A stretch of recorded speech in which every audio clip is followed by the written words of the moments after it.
I work in a geography department, so yeah, I trust the atomic clock. I'm sorry. What does an Come atomic on, clock have it's to do with do geography? you know what? Atomic.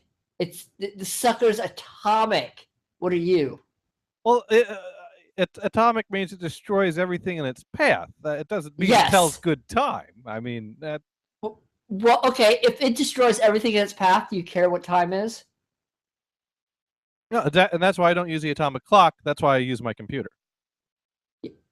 But that sucker's not nuclear. Exactly. I trust nuclear stuff. I think. I'm But sorry. mine synchronizes with time.nist.gov, and if you can't trust the government, then who can? You... Sorry, You could keep a straight face there now, could you? could not keep a straight face for that one. I figured as much. I No, I just tried. had to. I I just had tried. to listen to a little iced tea before the show. You know how it is. Sounded like a little bit of someone ripping off Curtis Mayfield, is what it sounded like. I didn't say it was original, did I? Come on, original iced tea was pretty freaking awesome. Well, no, I've got hot coffee actually. Is what I do have here. I would have sun tea, but it got stolen. That it did, right off your balcony. And I have been too lazy to buy new sun tea. So, oh, you just got to get like a jar and some tea bags and do a little tea bagging, right? yep, about 20 tea bags in one jar. There you go. The party all night, right? Oh, there we go. There we go. Now, how come my levels are leaning a little to the right? I don't ever trust this level meter. I don't think it's level. Do you not trust things that lean a little to the right? Well, I just don't trust it. Things that sometimes lean to the right, sometimes lean to the left, and sometimes you're center. And I'm talking about level meters. I'm not talking politics. You know, it's I wasn't talking politics. Where'd that come from? it's the damn SAM encoder. The damn SAM encoder, which it's no surprise that SAM on our server is always so fucked up because SAM on my computer is always so fucked up. Yeah, And, why do you have to use a know, SAM encoder? well, Could you use because ACAST? because that's what I've got. I've got the encoder, and I'm pretty sure it's made by some dude named Sam. And every time I go to look at the levels, you know, I ask myself, I ask myself a question. And, formulation mapped out somewhere in my recesses of my brain. Right, that's somewhere in the recesses of my brain. I take a look, and I have to admit, I mess up. I know you find it hard to believe. But then I asked. What? But now that I finally found the button I'm looking for, I asked myself the question: are we level? No. No. I have never level. Even though I'm panned dead center, I'm using the same wires and everything. My levels on the board are dead center. I look at the levels on the encoder, and are we level? No. No, and it's but the thing is that one of the level meters is kind of funky because if I pan it dead left, then you know are we level? No. You know, only the left one lights up, but one of them lights up even if there's nothing going into it. Like I could pan dead left and the right one says blank, but if I pan dead right, the left one kind of looks funny, like it's trying to stay down, but it can't. Maybe you need new cables. No, it's not the cables. It's the SAM encoder. The level, whoever coded the level meter that displays out on the SAM encoder is a fucking dumbass, is what it comes down to. I don't know. Sometimes it sounds like sometimes it's hot and sometimes it's cold. Oh, geez. It's always popping TV. That's what it is. It's popping. It's popping is what it is. God, it's awful. It. Oh, jeez. But anyways, this is Johnny Gators, and this is the amateur hour. That's what we're calling ourselves now, the amateur hours. So we should play the amateur hour theme music. So let's see if I got the right. No, that's probably not on the that. desktop somewhere. Let's see if we. No, that's not the right one. No, that's not it at all. I like that one too, though. That's the problem. And now, an NHB Radio and Wild Bunch Radio live feature presentation.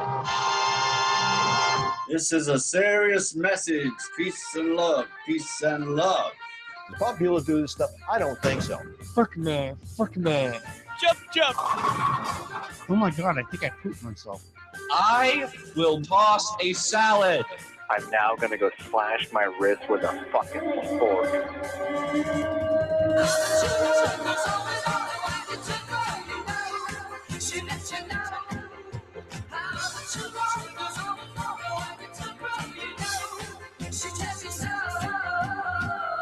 We are live here on December 17th, 2014, also known as the day of the No Holds Barred Radio Show's official Christmas special with Cowboy Steve, which is on right now. Which is on right now, and I'd like to thank you for making what was clearly the wrong choice of listening to me.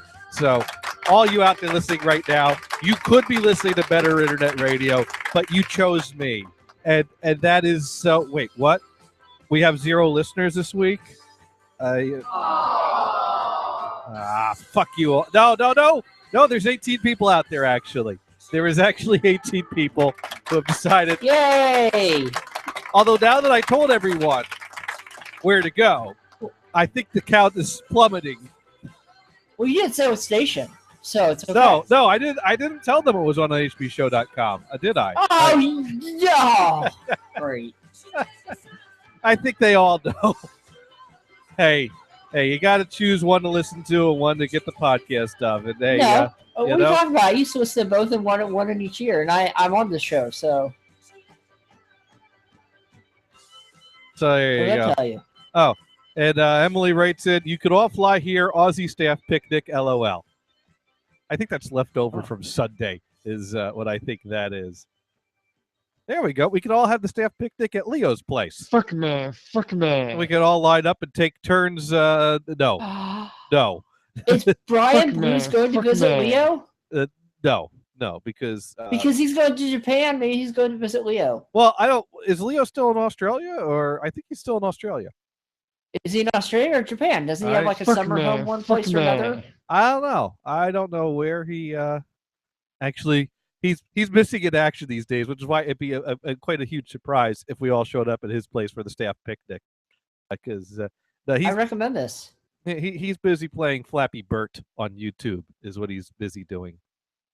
Oh, he used to like say the name of his YouTube channel, but I always forget. Right, like it was Leo the Movie 27 or something like that, or I don't know. I think I'm following him on YouTube, so let me see if I can find his channel.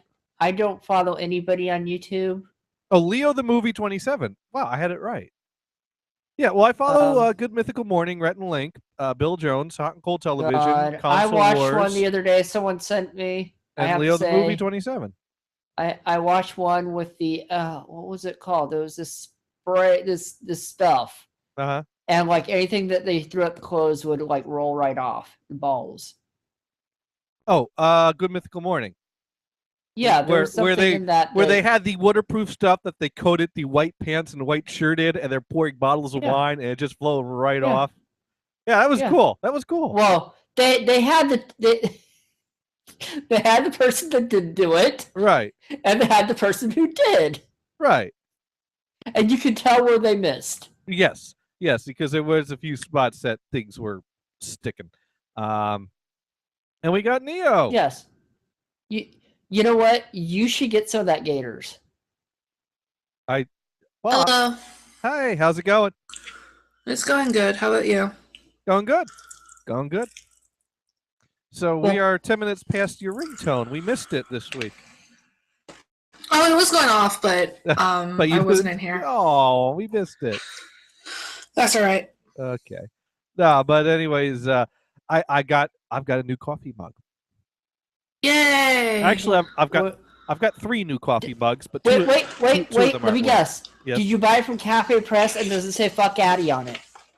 Oh my God, I'm gonna have to do that now. No, I bought it from ThinkGeek, and it's got a fireplace on it. Wait. ThinkGeek? ThinkGeek. Really? Yes.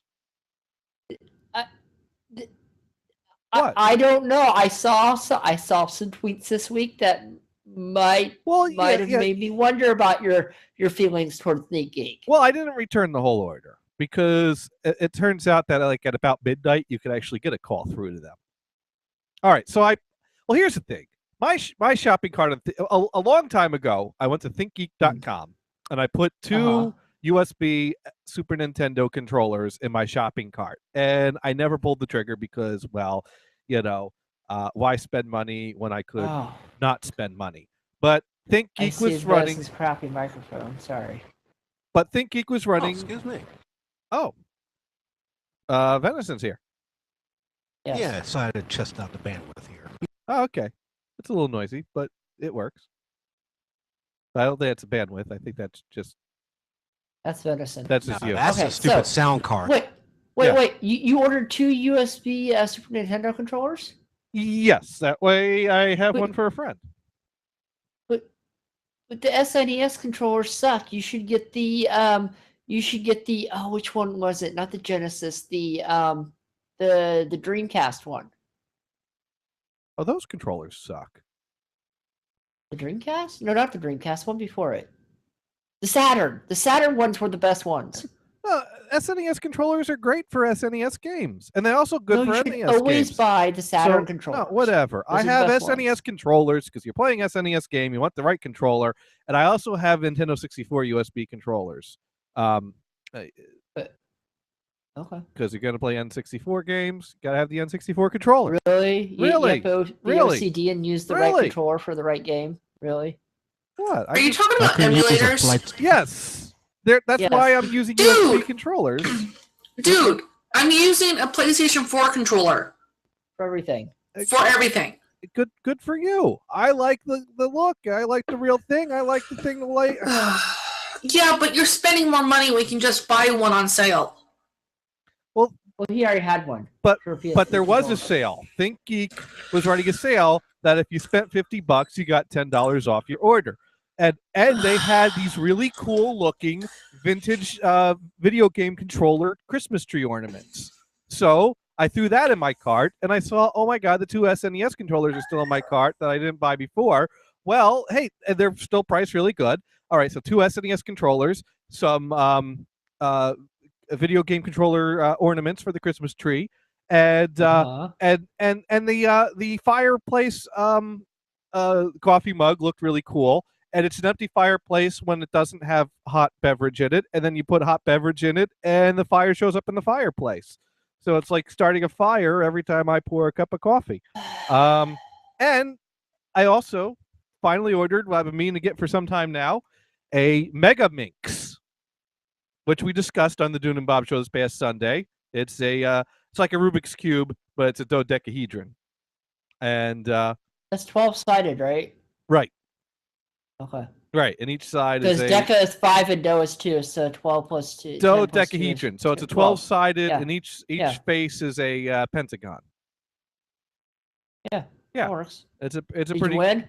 Have you beaten it yet? Oh, I've already figured it out. Yeah. Okay. I want your wife to mess it all up, and then you have to fix it. Oh, that would be boring radio. What? I didn't say do it on the radio. All right, I'll bring it with me next time we come over to your place. No, yeah, that would work really well for me. Well, it works as well as doing it on the show. True. I'll even let you mix it up. Oh, now you're in trouble. You can't break it apart though, or switch stickers. I have a screwdriver. I can break anything apart. No, that's cheating. Don't do that. All right. I can take all the little stickers off and put them in the right spot. Anyways, so I placed this order, and they fulfilled the order, and the box shows up from ThinkGeek, and I open up the box, and in the box is my coffee mug, which I opened up, took to the break room, and filled up with coffee, and watched the flames show up. My Mega Minx, which I took out, mixed up, and started trying to figure out And then the GM of the company came over to my cubicle to ask me about why the phones aren't working while I'm holding a mixed up Mega Minx in my hands. And I'm like, oh, I was just doing some Christmas shopping and checking this out. But yeah, I called them 3 times today already, which I had called them 3 times that day. Wait. If the phone systems aren't working, how can you call the phone systems if the phone doesn't work? On my cell phone. Oh, okay. Yeah. You know, like 90% of old sitcoms plot lines don't exist anymore because, you pick up the phone, call, like there's an episode of Seinfeld based on like they were sold out of the movie at this theater, so they go to that theater, but someone needs to wait here to tell them because they're supposed to meet these people there, and they got to catch a taxi to there, and we got to catch these people Can't there. they just text everybody now? Nowadays today, text. We're going there. Yeah. Bam, done. Yeah. There's no show. Well, yeah, it's a show about nothing. Right. So there wouldn't be a show. Right. And all these things. See? It makes it easier. Yeah. So anyways, but I had called about that 3 times, and the GM was like, what's going on? What's going on is that AT&T are a bunch of fuck knuckles that have decided to cheap out on the lines in this fucking state. Now, let me tell you, I grew up in New Jersey, and rain is not like a miracle when it happens. It's just rain. If it rains, it's raining. It doesn't rain like every day or all the time, but it's not out of the ordinary. Sometimes it rains, sometimes it doesn't. And when it rains, I'm going to need to bring an umbrella with me to work today, or you have an umbrella in the car. It usually a car has an umbrella in it in New Jersey, because that way, if it rains, you just grab the umbrella. Well, although then that means walking to the car, you get wet. I don't know. I don't even care about getting wet. I don't have an umbrella because I don't care. So I get a little water on my head. Big fucking deal. But anyways, rain happens, and it's not a big fucking deal. But try telling that to anyone in the state of California. Because, oh my God, it is rain. It's rain. Oh my God, it's raining. And, let me tell you, if the phone lines went out every time it rained in New Jersey, no one would stand for this. But here in California, there are some areas where every time it rains, the phone line goes out. Yeah. And it's like, I know it's possible to put up phone lines that can withstand a rainy day. And I know this because I lived in a state where rain was not unusual and the phones didn't go out every damn time it rained. Why can't we have that in California? Why can't you put up a fucking phone line that just fucking works? And that is what I'd like to know from AT&T. I don't know what your issue is, but yeah, it's their old AT&T copper lines that they have near their building. Basically, the street that the company I work on, in a building that's pretty much near the end of a dead end street. So there's one phone line that comes down that street, and it's old. It's got issues. And now here's the thing: we are not a customer of AT&T. We are a customer of another phone company, but AT&T owns the line that's on that street. So we call up the phone company and go, hey, our phones are down. And they run a test on the line and they say, yeah, you got some errors on your line. We will open a ticket with AT&T. AT&T comes out, puts a piece of duct tape on it. The phone line works until it doesn't. Which means they replaced the copper. No, they haven't replaced a damn thing. I've worked for this company for over 6 years, and we've had these problems just about every time it rains. And this goes back longer than I've worked at the company. Then it's AT&T. It's not the weather. Right? No, it's not the fact that people start fucking around because of the weather. It's AT&T fucking around and not doing their job. Right. That's what I'm saying. But the thing is that they're not replacing a line that has issues with rain. But the thing is that every time it rains, not only do we have problems, but every time it rains, when I call the phone company, they are mobbed, or they are what's the word I'm looking for? They are busy. Yeah. With lots of calls coming in because of the weather. They're inundated with calls because of the weather, which doesn't mean it's not just one line that's having water issues that AT&T won't change out. It's several lines that have water issues that AT&T won't change out. It seems to be that the phone providers in this state end up having several issues across the state every time we get rain.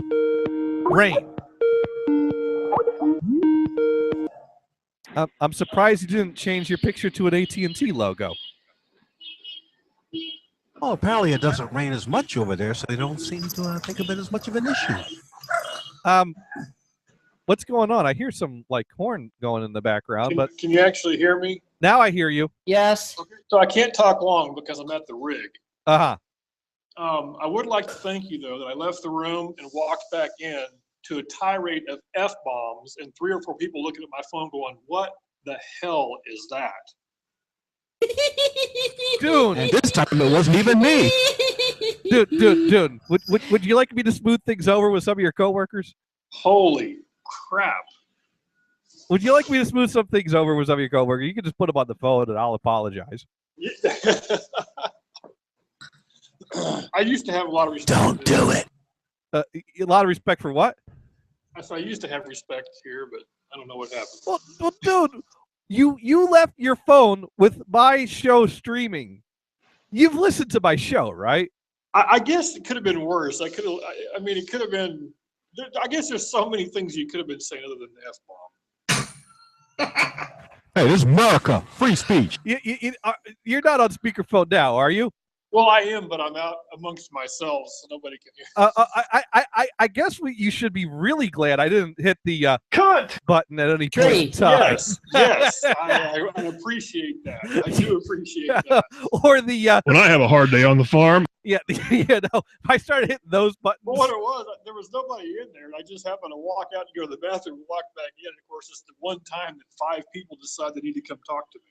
And they're just standing, listening to. They're going, well, I walked in when you were just going, the effing rain, F, and of course I see people turn around. They're like, I think they thought I was actually yelling at them. Oh man, well, but dude, this is not a show you do that with. No, this is not. No, this is what was it, NSF? Yeah, this is not safe for work. NSFW. Yes, absolutely. I'm sorry, dude, but hey, that's the risk you take when you leave me unattended. Yeah. No, but if you want to put your coworkers on the line, I'll smooth things over for you. No, I'd be happy to talk to your coworkers live on the air right now. Don't trust them, dude. All right, well, I have a bigger name on the other line, so I better get. Okay, thank you for calling. All right, bye. All right, so anyways, yes, they won't. Great, you're getting Dune in trouble, Gators. Good job. No, Dune got himself in trouble. Dune made his choice to leave me streaming on speakerphone unattended in his office. So I'd like to say a personal hello to all our new listeners over at the oil rig. Anyways, okay. So anyways, yeah. So you're mad at AT&T? Yeah, because Friday we're having problems with the phone not working. We've had problems with the phone working the past few weeks. And part of the issue is that we could have multiple lines, and we're probably going to add multiple lines in, but because we used to have multiple phone lines, and then when we switched to the voice over IP system, the people that were doing the budget, whatever, were like, why do we need more than one phone line? Well, because the line on the street has issues, so when it goes out, we have redundancy. And they're like, but that's not our fault. That's AT&T should be providing a line that works. Tell them to fix it. Oh, that's logic. What are you talking about? So basically, we went through 2 people that refused to pay extra for redundancies because AT&T should be providing a working line. Now, in principle, they're correct, but that's not how business works. So, yes, we should have. But meanwhile, but that doesn't make me not mad at AT&T. Yes, I think we need to have another line, and people need to be paying for it. And I think our current GM understands that, and we're going to get another line added to have some redundancy to help. But meanwhile, I'm still mad at AT&T for not maintaining the shit. And I think this is a long-standing issue in this country. Our voice phone line system is falling in disrepair all over the country because no one wants to put any money into it. And yet they keep jacking up the prices. Chuckle Bump writes in, hey guys. Oh, and Mars, I got that thing you suggested. Still don't know if that was a good idea. Oh, really? Great. So did you recommend the double-headed or the four-headed? Never mind. The four-headed then. Wow. Well, hey, it's nice to know that Battery worked out. operated or wall assisted?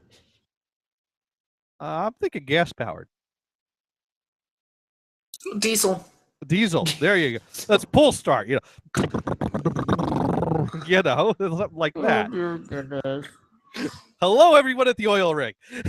You're a wonderful audience.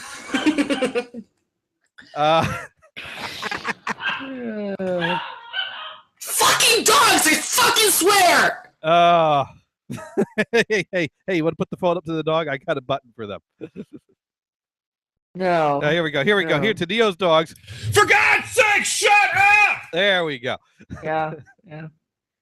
And he was yelling at the dogs when you did that. Yeah, so, he was. Exactly. That's what made me think of it. No. So anyways, I was already angry about that, which I started tweeting angry tweets at AT&T. What was AT&T's response to this? They referred me to the AT&T Cares Twitter account, which is nice. Which is a fucking joke because as I've already demonstrated here, AT&T doesn't fucking care about anything but looking good. Did Verizon start following you? Because that's what happened with Comcast, remember? That not yet.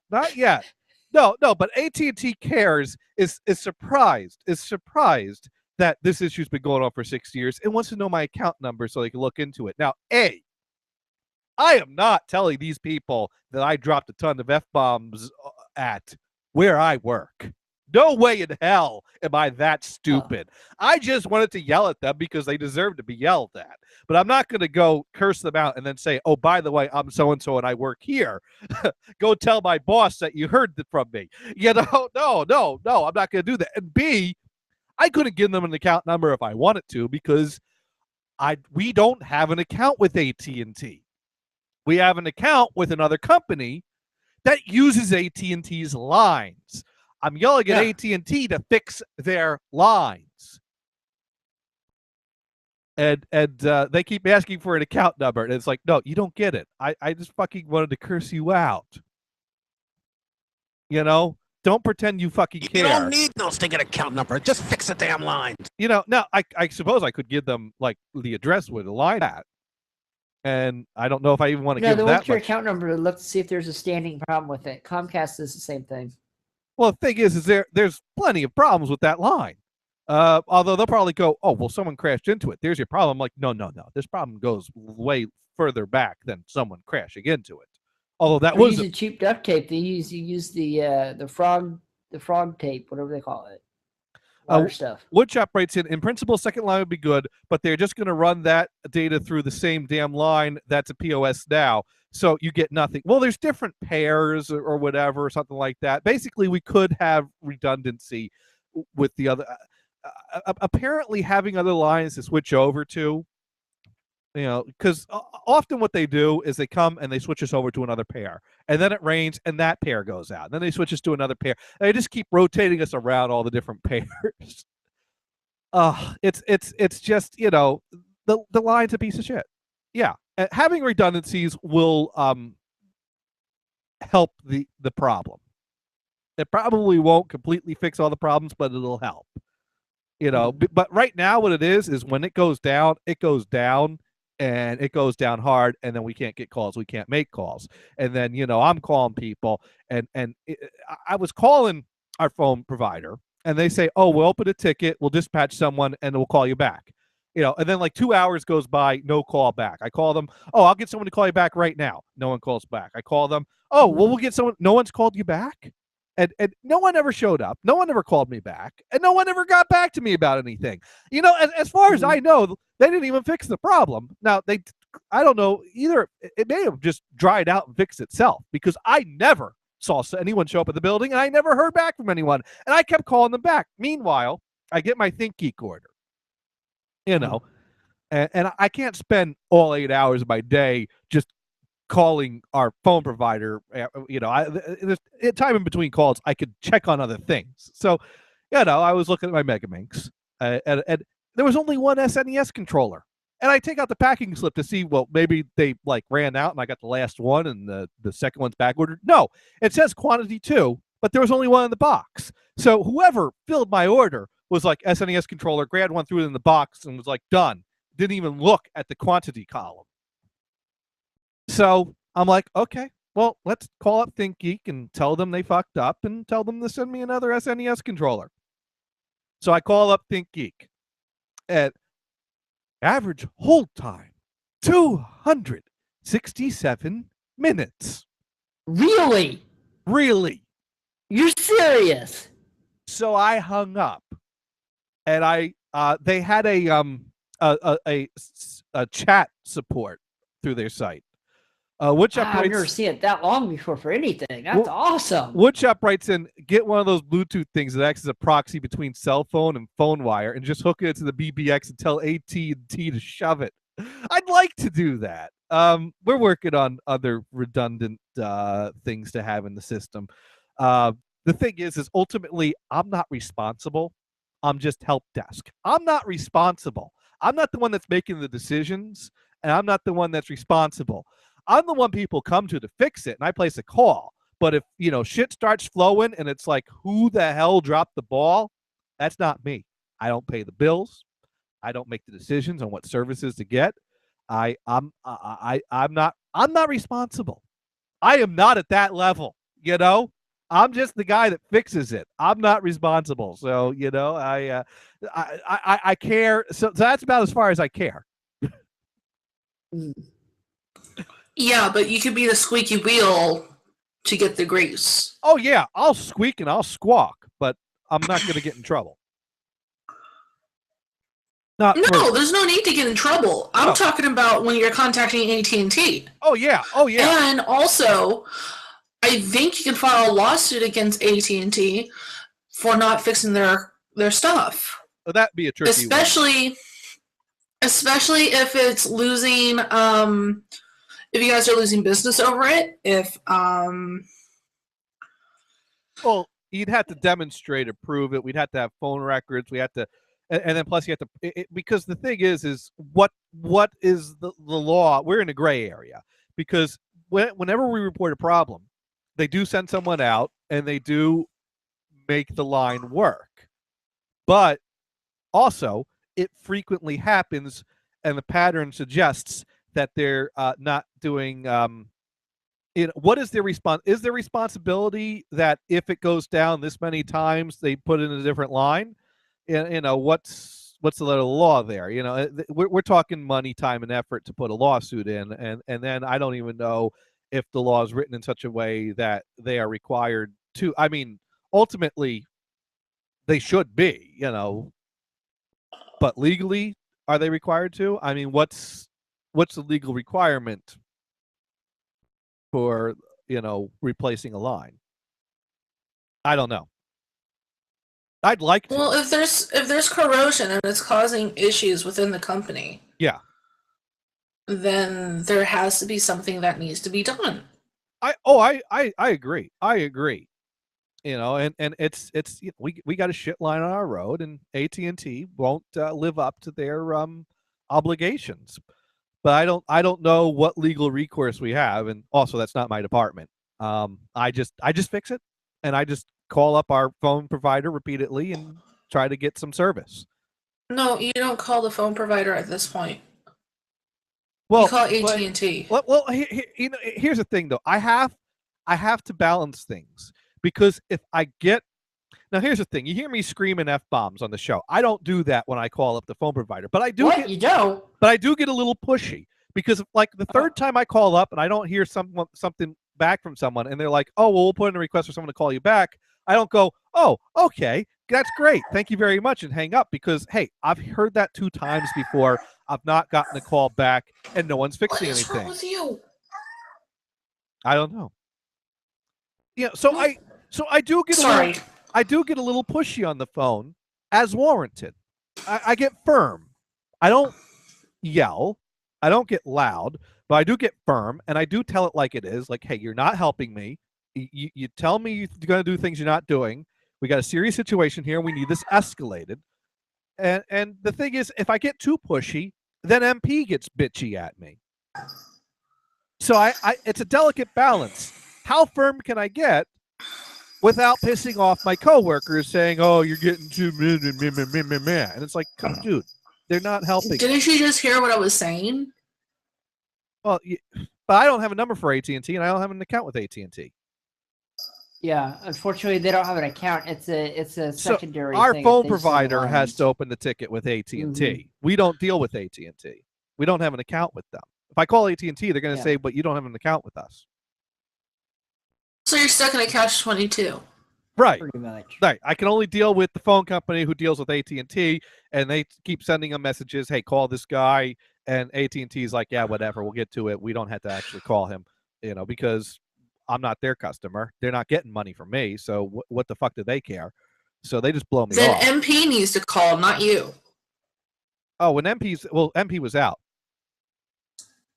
Oh, well, that's fine. Call MP and say, "Hey, you need to do this for me," because apparently they're not listening. Well, here's the thing. I was sending emails to MP and the boss man, and I was texting MP, and I called MP at least once in the midst of making these 3 calls saying, "I'm not getting anywhere with these people. Can you help escalate?" And then MP asked me to have our number forwarded to the Southern California office. So that way when people call us... Oh, you know how much rain Southern California is getting? Well, but their phones were working. They have a better line than us. Oh. So if we got our number forwarded to the Southern California office, customers would go to a different office instead of getting a busy signal, which means we could get orders placed. And so I call up a phone company. I'm like, "Okay, this is my 4th call to you people. Last 3 calls getting nowhere. No one's giving me anything. But can you forward the number?" "Yeah, we could do that. What's your name?" "Johnny Gators." And they said, "Oh, we're real sorry, but you're not on our account. You have to get MP or the boss man to call us to request this." So then I go back to MP and the boss man. Can you call them and request this? I need you to call. I'm not on the account. Can you have me add to the account?" I never heard anything back from them the rest of that day. So I don't even know if they got it forwarded or not, because they didn't do anything to help me, because they were both out on Friday. I love it. They both take off the same time frequently, leaving me to deal with all this shit if it all goes to hell. Yet, if me and MP want to take the same day off, well, I need one of you 2 here because I can't have 2 of us out at the same time. No, MP doesn't like being there by herself. The boss man doesn't like being there by himself, but they can leave me there by myself all the fucking... There was like a whole week I was there by my fucking self. Oh, God. Yeah. So anyways, I opened up the chat window for ThinkGeek to get my... ThinkGeek. And I was number 67 in line, average wait time 260-something minutes. My God, I think Christmas time's pretty busy for ThinkGeek. So, of course, I did work, and I checked the window periodically. And, of course, by the time I got down to 1, I was called away from my desk.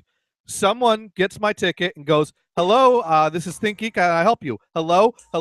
I'm going to have to close this ticket due to a lack of response. And I get to my, computer and find this chat that I missed. So I have to start and wait in line, 67th in line again for another 267 minutes. Every damn time. I would watch it when it would get down to be like, I was... The second time I opened it up a half hour before the end of the workday. And then end of the workday. So mind you, it was a half hour waiting in this line. I get in my car. I drive to Bevmo. I buy tons of beer because after that day of work, I need tons of beer. I drive to Costco. I gas up my car. I drive home. Say hi to the missus. Give her a kiss, all that. Get to my computer. I'm like 40-something in line. So I'm sitting in the computer, chatting with Emily on Skype, whatever. And I see it gets down to I'm like the next in line. And I was the next in line for like 15 damn minutes. I turned away from that window for like 5 minutes. I come back. Hello? I'm going to have to close this call.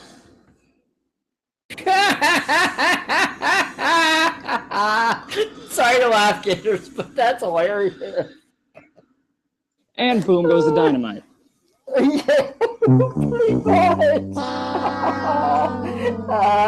That's hilarious. So, Typical. At this point, it was getting late. So I said, I'm going to try calling them. Emily's like, at this point, I was on Skype with Emily. Emily's like, ooh, call with me on the line. So, so being that NHB has the ability to make outgoing calls without a minute fee because we just, pay the annual Skype fee, I just logged into the NHB Skype account and called up ThinkGeek with Emily on the line. And they had the rap music going for their whole That's system. why I saw NHB online that night. Yeah. And they call and they put loud thumping bass music, rap music for their hold music, which means Emily and I were not able to converse while we're waiting on hold. But the hold time was much shorter. I was like, the next in line because no one was calling them at that hour, which is kind of funny being that all day long it was bombarded and then all of a sudden next in line. Yeah, you want to know why? Why? Because people like you are calling during business hours. But instead of doing their damn work at the office, they would rather just sit there at their desk and bombard ThinkGeek with their issues. Well, I figured with the long hold times, there would have been a lot of people that would have hung up and tried again later to try to avoid it. But I'm surprised that I figured it would be better. I figured it would still be bad, but it wasn't. It wasn't bad at all. So, dude, it's also like 8 days before Christmas. Right. I understand that's why it was a long hold time, but I still needed to get my damn SNES controller. They shorted me. I had to call. Yeah, but did you have to call while at work? Well, I started and then I gave up, and then I was doing. Yeah, but did you have to call at work? I didn't have to. Yeah, which means you're being paid to sit there and fool around with ThinkGeek. No, I hung up and I opened up a chat and I did work while I was waiting for the chat to initiate. It doesn't matter. You still had it open during your working hours. That did not affect my ability to work. I don't care. What are you, my boss now? If I was, you would be getting a better reaming than this. Oh. Okay. Anyways, so of course I get through to someone at the call center, and Emily pointed out that this India call center rep was much worse than any call center rep she's had to deal with in Australia. Apparently, Australia companies pay more for their call center reps, because it sounded like an average India call center rep to me. I didn't have a problem. I actually was able to understand her quite well. I've had some bad call center phone calls where you just can't understand the person. And, the thing is, I'm not mad at the person for that. I'm mad about the situation, and it is frustrating when you have someone on the line that you have to keep asking to repeat themselves because you just can't understand them because they really just don't speak the language. And, that's understandable because they live someplace where that's not the language. But, our damn companies got to cheap out on, heaven forbid we just, hire people in this country. And I really wish our government would do something about that. Tax the fuck out of outsourcing. Just tax the fuck out of it. Why don't we just do that? Everyone's a winner then. Nope, the lobbyists won't let you. Oh, fuck the lobby. Who the fuck do you represent? The lobbyists or the people? God. You really want to ask that question now? Anyways, where was I? So anyways, I got in line. I'm like, hey, I ordered 2 SNES controllers. You only sent me 1. She's like, order number. Gave it to her. She's like, oh, you ordered 2. You only got 1. I only got 1. All right. Is it okay if I put you on hold for a minute? Sure. Just as long as you don't put me on hold to rap music. And Emily nearly burst out laughing at that point, which would have been great, you know. But she held it in and put us on hold. And it was the rap song was better than the song they put us on hold to. Anyway, she came back. She's like, okay, we placed a new order, waived all the fees and everything. New controller be coming to you. All right, great. Thank you. That was that easy. And so, yeah, that's the end of that story. Huh? Dune writes in, OMG, Neo the Hammer Supervisor. That's right. Don't mess with Neo. Beat down. Don't be calling Think Geek during work hours. And Right. she's going to let AT&T know who's in charge. I call Think Geek during work hours. Yeah, but That's different. You volunteer. Oh, okay. Doesn't matter. It's different. You sit there with your boss twiddling your thumbs. My job involves sitting in front of a computer too. No, but see, you're not twiddling your thumbs. You actually have work to do. And I was doing that work. I do work. Apparently you weren't if you were freaking around with Think Geek. My work got done on Friday. That's the bottom line. It doesn't matter. There's next week's work. I work help desk. I don't have next week's work till someone calls in next week with a problem for me to fix. Oh. Then you could straighten up the desk. You can vacuum. You can take the trash out. You know what? You can Gators, suck my balls is what you can do. Gators.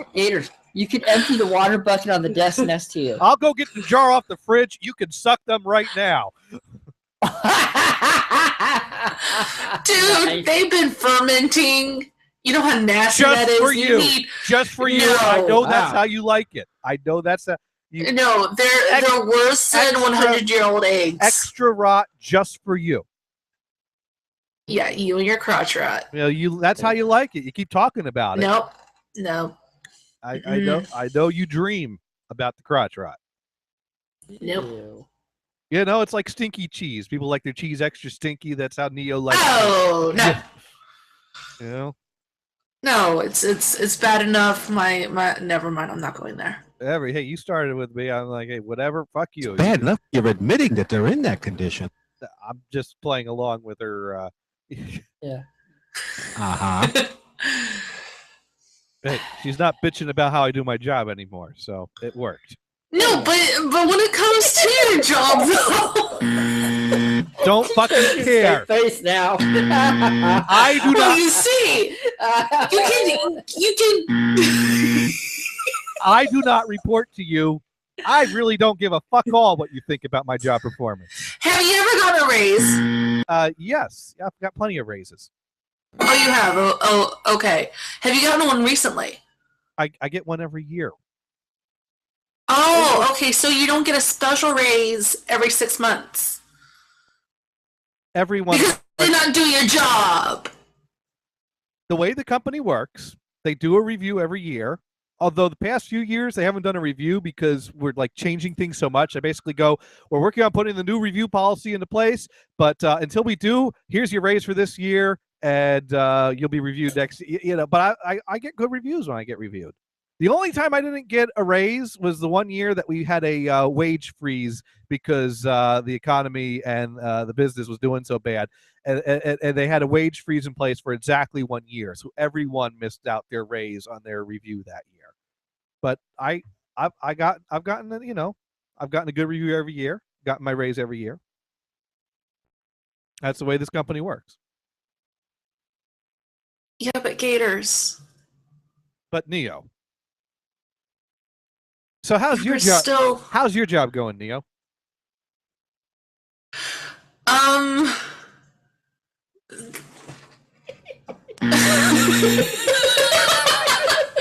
Well, you see.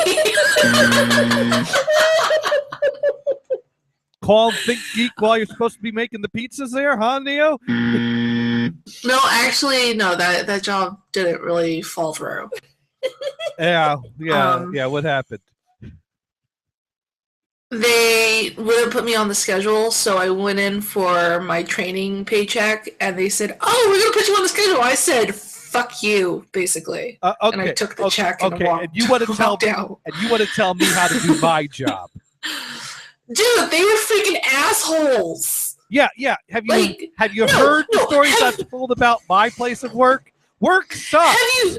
Work sucks. You don't tell the people off. You go home to your internet radio show and you scream about them and change all their names. And then you show up the next day with a smile on your face and go, "It's so wonderful to see you. How can I help you today?" That's how work works. That's how you do it. The KY jelly. Gators. Yes, Neo. I would go in repeatedly asking them to put me on the schedule. They said, "Oh, don't worry, we'll put you on next week. We'll give you a call." They never called me. I was the one calling them, asking them, "Please put me on the schedule so I can work." Oh, no, I'm not disagreeing. I'm not disputing that they're dicks. Yeah, they were dicks beyond dicks. They were like the uber mega chode of a dick. They were in a jar on the fridge with the rot growing, is what they. No, they make your Famunda cheese stuff look. There's no Famunda cheese. Interesting. I do shower every day.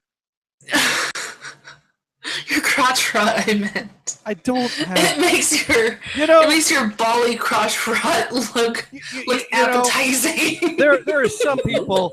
There are some people in this apartment that take great offense to your whole crotch rot joke. Oh, I'm sorry. No, you're not. No. I love you.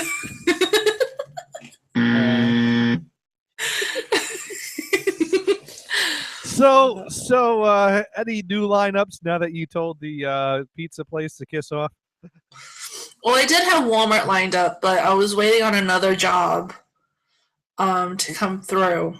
Which is a good idea because who wants to work at Walmart? But Neo. What? You called in sick when they were doing training.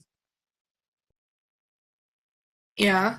I don't think you're supposed to do Neo, I don't think you're in any position to tell anyone how to do their job or judge how anyone's doing their job.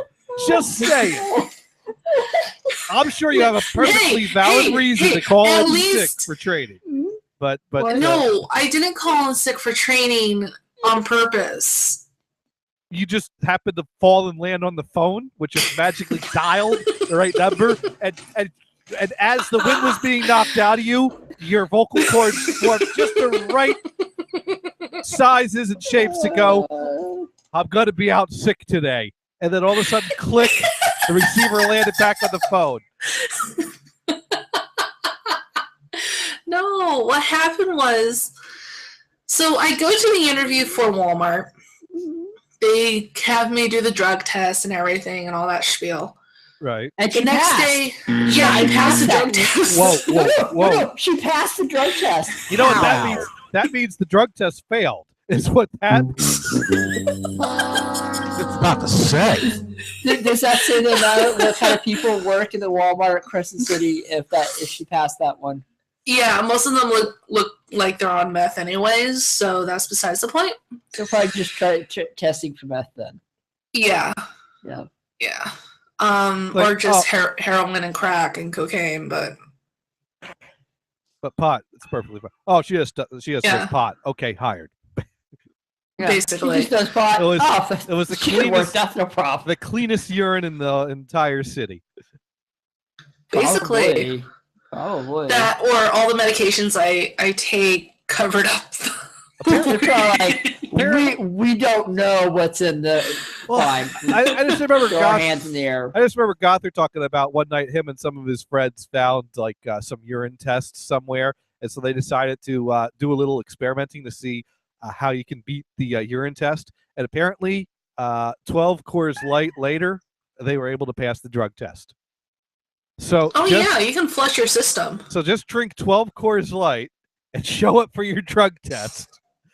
Might want to get a ride there, though. No, I drink, let's see, 64 and 64 is 8 to 128 ounces a day. So my system is pretty flushed. Yeah, well, I guess that helps. All right, so you took your drug test for, now is this for Walmart or for the other job? This is for Walmart. Okay. So I take the drug test and everything, and the next day I get a call from the other place that I was hoping to work at. They're like, come in for the interview. So I did, and they said they want to do a meet and greet with some of their clients. So that's why I had that dilemma a couple weeks ago. Well, that's right. I We wasn't talked about sure. this, and we said, well, you should just start at Walmart, and you could always just ditch that if you need to. Yeah, well, I ended up telling them that my dad was flown from ICU to a hospital in Bay Area. Was that true? No. Okay. So they were holding the job for me. Well, he kept calling and everything, and they kept calling, and I'm waiting for this other job to pull through, and finally it did. And they finally took me off the schedule not schedule, but off the system for Walmart. Because I finally told them, like, look, I can't do this job. Right. So, yeah, like. Okay.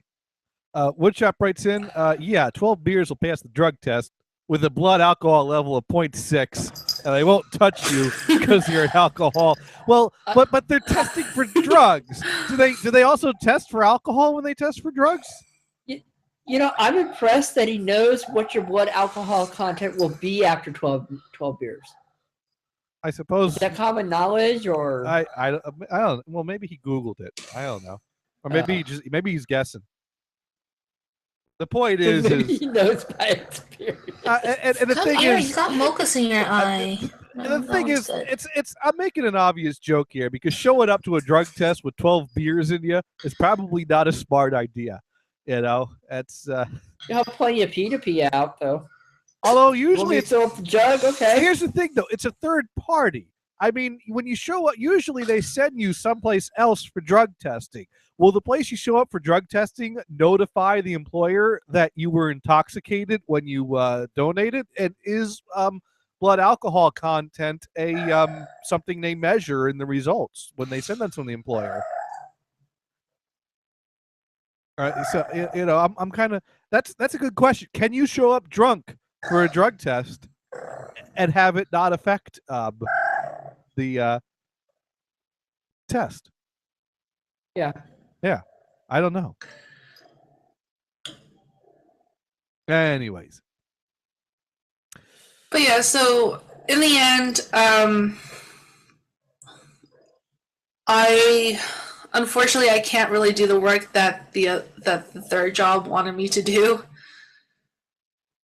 So you gave up Walmart for this job, and now you can't do that job, so you got to go back to Walmart and hope they'll take you back? No. What I'm doing is I'm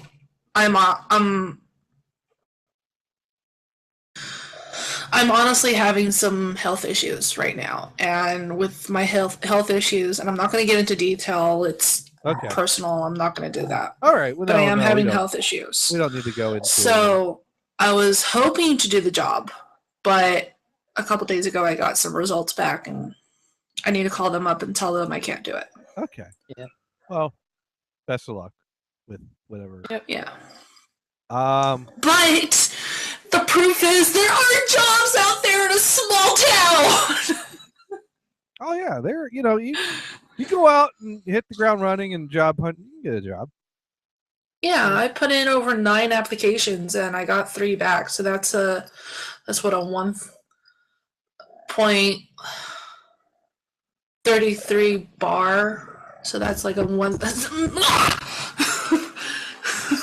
Just make sure that the pizza place actually puts you on the schedule and then you're set. No, hold on, I'm gonna move the mic. Okay. Well, but no, it's just yeah.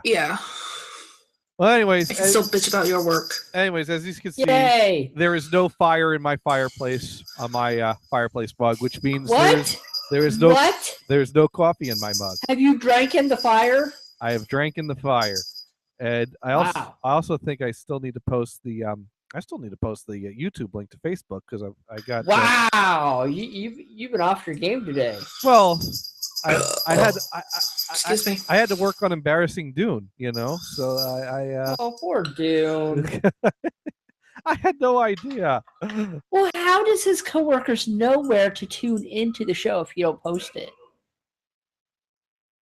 Let's see. Woodchap writes in, that's a 1 in 3 or a 33.3333% success rate. Yeah.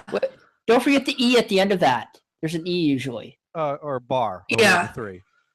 Oh. Yeah. Yeah. So, I was right. Well, I'm used to the calculators with the little E at the back. Oh. Well, no.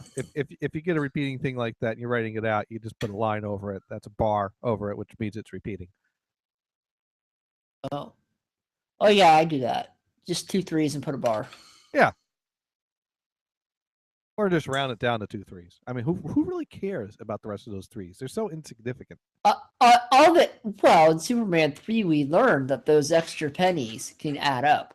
I don't. What? These aren't even pennies. These are percentage points of statistics. They're fractions of a penny. Remember, fractions of a penny. We're not talking about money. This isn't pennies. These are just numbers. You know what? Anyways, I am going to go put some coffee in my fireplace. Good. I'm going to reheat my burger. Okay. But before that, I just want to say, if I could find 3 jobs, there should be no reason why venison can't. There is a reason, because I don't live in California. Try doing that over here, see how far you get. I've been job hunting for jobs in New Jersey, and I've had some leads. Yeah, you've got a specialized, you got a specialized job, too, where you can do that. Unfortunately, there's nothing like that around here anymore. Oh yeah, side note to that, there was a computer repair shop that I found. Just gonna break. That was on my bus route. Just gonna break. Closed. Just gonna break. Foreclosed. It no longer exists. So tell me where these jobs are available. Why don't you? All right, well, we're going to go to a little break here while that continues on. I know you'd all probably love to hear what will unfold between Neo and Venison, but whatever it is, I'm sure we'll hear the aftermath when we come back from break. So here's some break music for you. We got some lovely, what do we got? I got something with break music. You know what? Let's play something by Peter Barron that I don't normally play. So here I go. This one's called Born to Rock.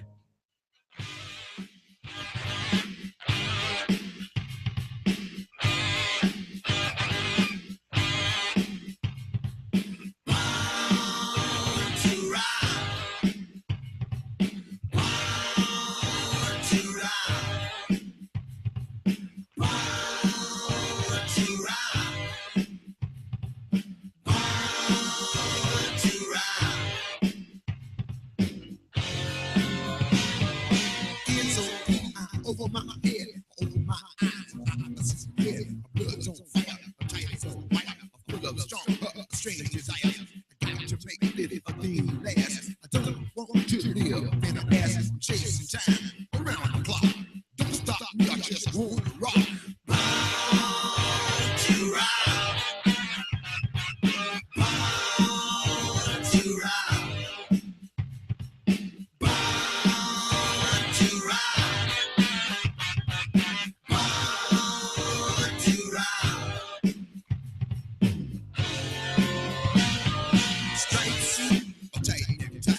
Just not that kind of guy.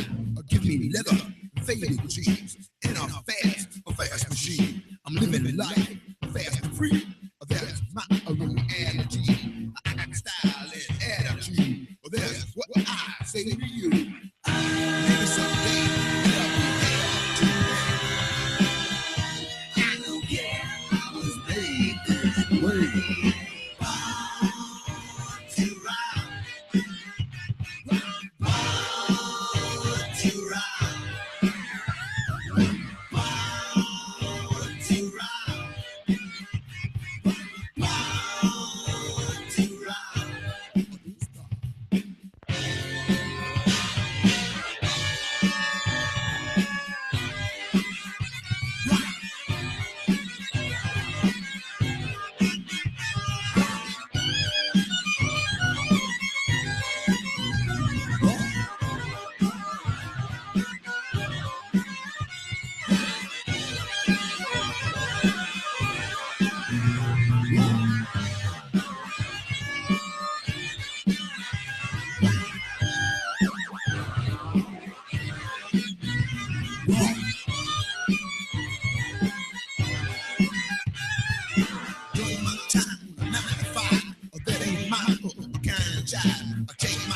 My wheels are turning out. Go, go, go. I got to make this thing last. I don't want you to leave in a mess. Chase time around the clock. Don't stop me, I just wanna rock. Maybe someday they'll be there to pay. I don't care. I was made that way. To rock. To rock.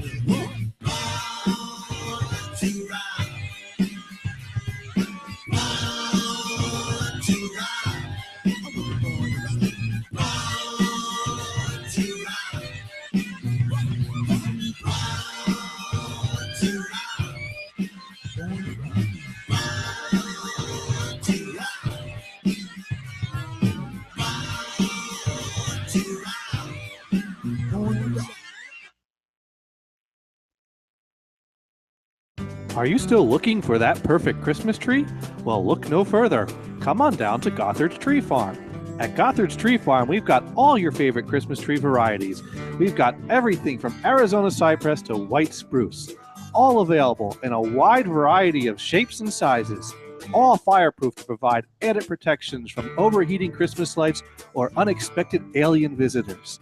And here at Gothard's Tree Farm, there's lots of fun for the whole family. Come on by and spend a day browsing for that perfect tree, and then enjoy a hot cup of Dickens' famous spiced cider, and spend an evening with us admiring the beautiful starlit sky looking for UFOs. So if it's a Christmas tree and family fun you're looking for, come on by to Gothard's Tree Farm. Pick out a tree and enjoy some UFO spotting today. Gothard's Tree Farm, located in lovely Dixmont, Maine, right at the corner of Route 7 and 15, just a stone's throw from Cabo Sea Conti Lake.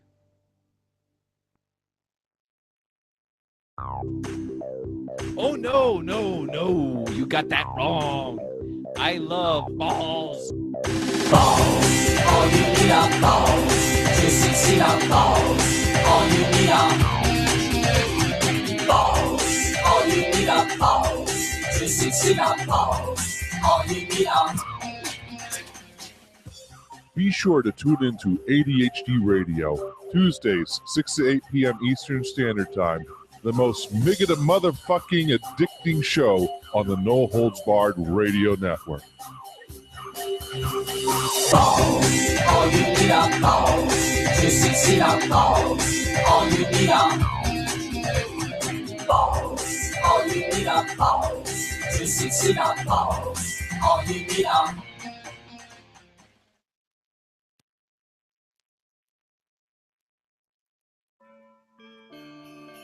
500 calories of nothing. 500 calories of nothing? Oh, we're back. Yes, we're back. It's time to break out the Cabbage Patch Christmas album like I do every year. Oh, that's good. Christmas is near. Cabbage Patch There's all kinds of parties and Venison, you don't know about the Cabbage Patch Christmas? It's a tradition. Yeah, I He does found this every year. I found this like for 50 cents at Goodwill in Maine, and so I break it out every year. them trimming the tree. It's the best time of year for the Cabbage Patch Kids as they celebrate Christmas just like you and me. I bet you can't even get this on CD. You know? You might be able to. With the map. You probably could. Hey, you're amazed. I'm amazed what older stuff you can get on CD. I don't know. I don't. You know what? Let's find out. Let's see if we can get it on Amazon. Let's take a look. Cabbage Patch Christmas. Cabbage Patch Kids First Christmas on DVD. Oh my God, it's available on DVD. Let's see. Someone's got this movie, you know. You get the well, yeah. I have. I taped it off a TV years ago. Someone's got the vinyl for sale for $7.25. And there's another Christmas special. No. People are selling used vinyl. And the cassette is currently unavailable. But no, this has not been reissued on CD. Now, do you have the Garbage Pail Kids movie on VHS? No.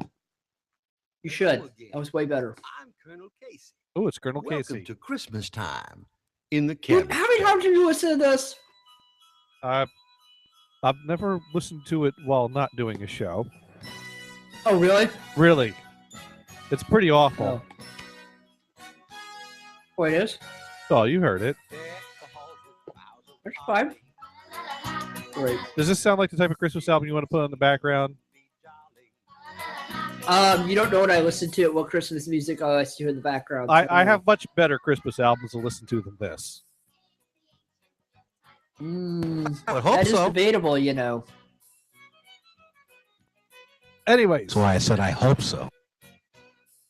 Let's talk a little bit about Christmas. Because you know what? Apparently, I read an interesting article, and I don't know how true this is, and some of these things are interesting thoughts, but they might be up for debate.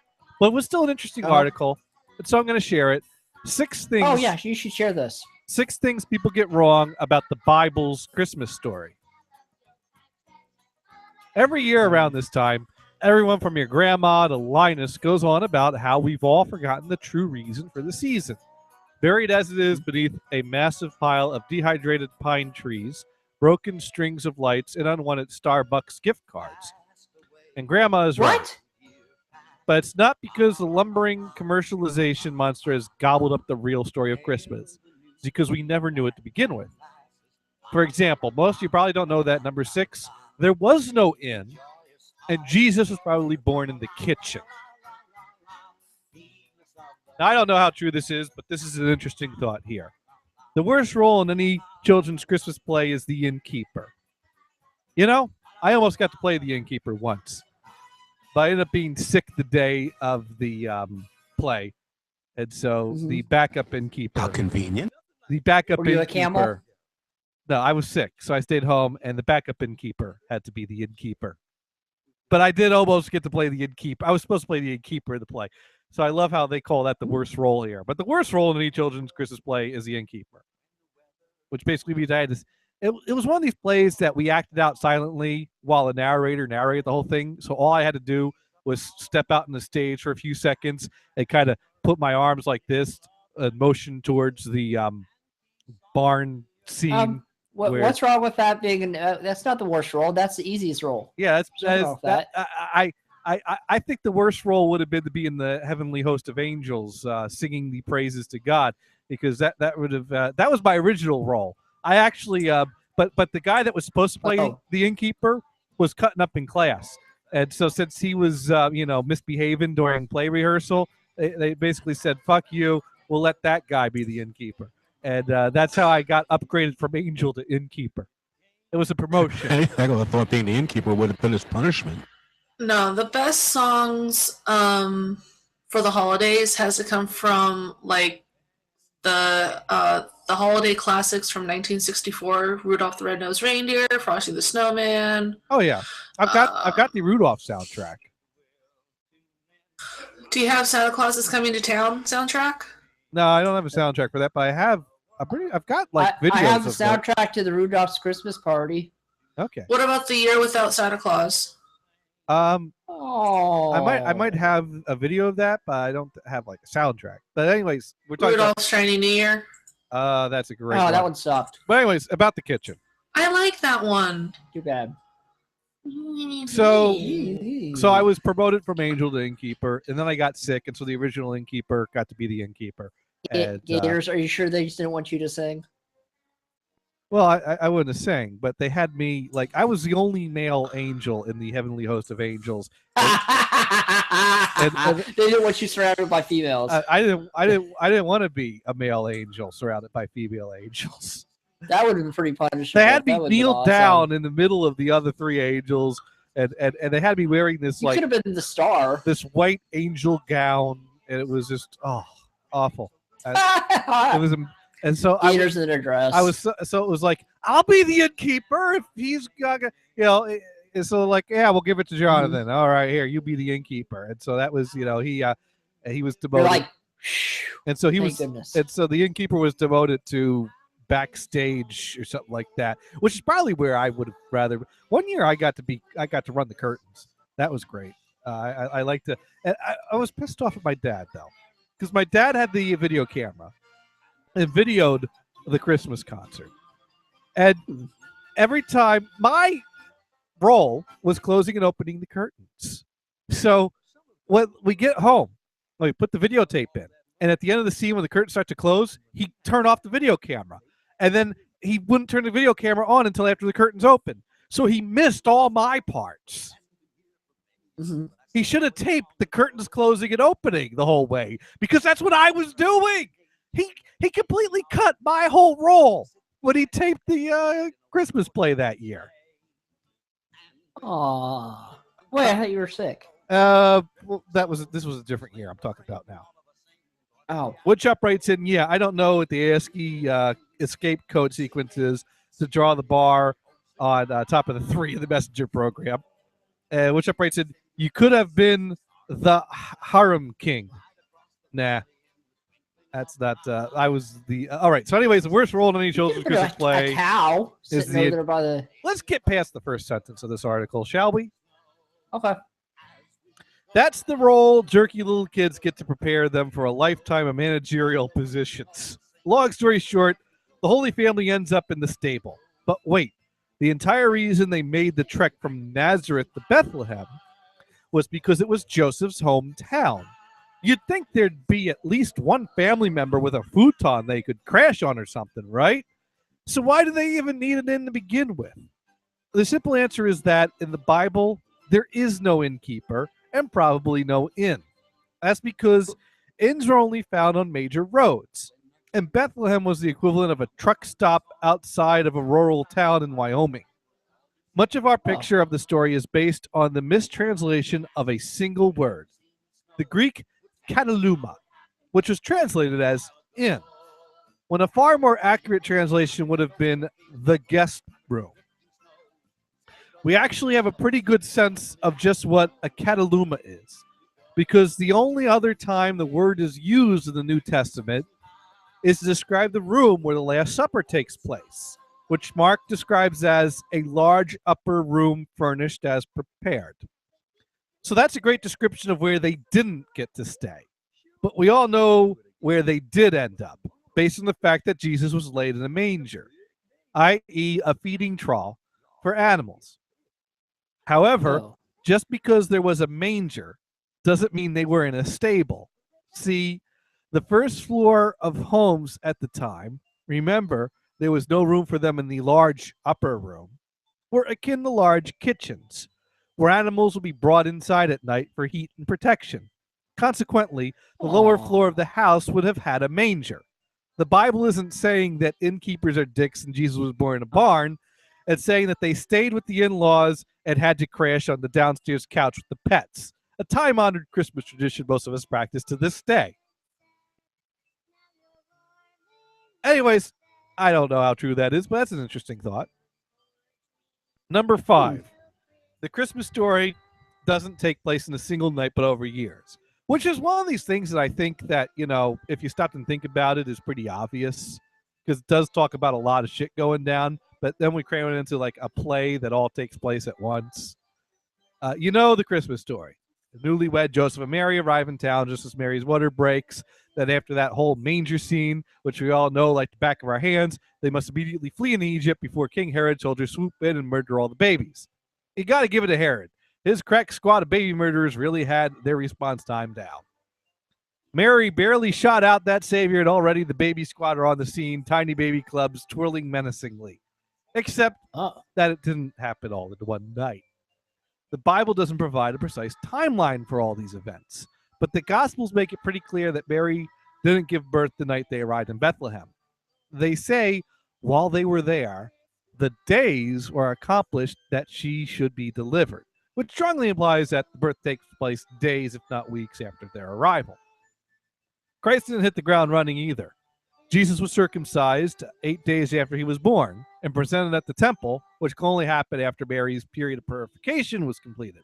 Because according to the laws of Leviticus, someone was considered ritually impure for 40 days after giving birth to a boy, 80 days for a girl because cooties. I'm pausing because it sounded like you wanted to say something at some point, Mars. I was just worried about the circumcision. What'd they do with the parts after the fact? Throw it to one of the animals? I don't know. No, think of it. I mean, Jesus's after parts. Yeah. Dude, the eBay value on that must be astronomical, but they didn't. I know. They didn't have eBay back then, so or the foresight to save the foreskin. But Jesus's foreskin could be worth quite a bit nowadays. Well, doesn't like every church like have some kind of artifact or something into the altar? I'm wondering if there's a foreskin altar out there.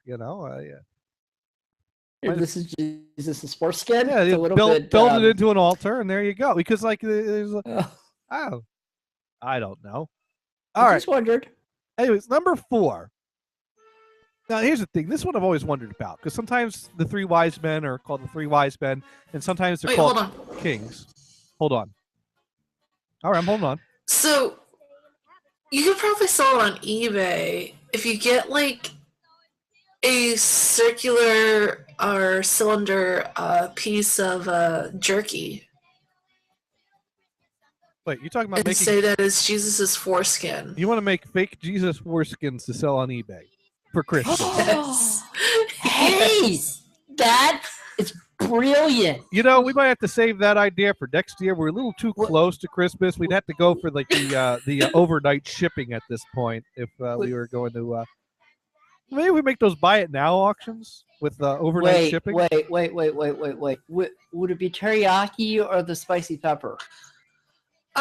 Depends on what they want. I mean, you can do original teriyaki, pepper, chipotle. We do offer chipotle foreskin. I think a buy it now auction of Jesus's foreskin with like multiple quantity might be a little suspicious. Just saying.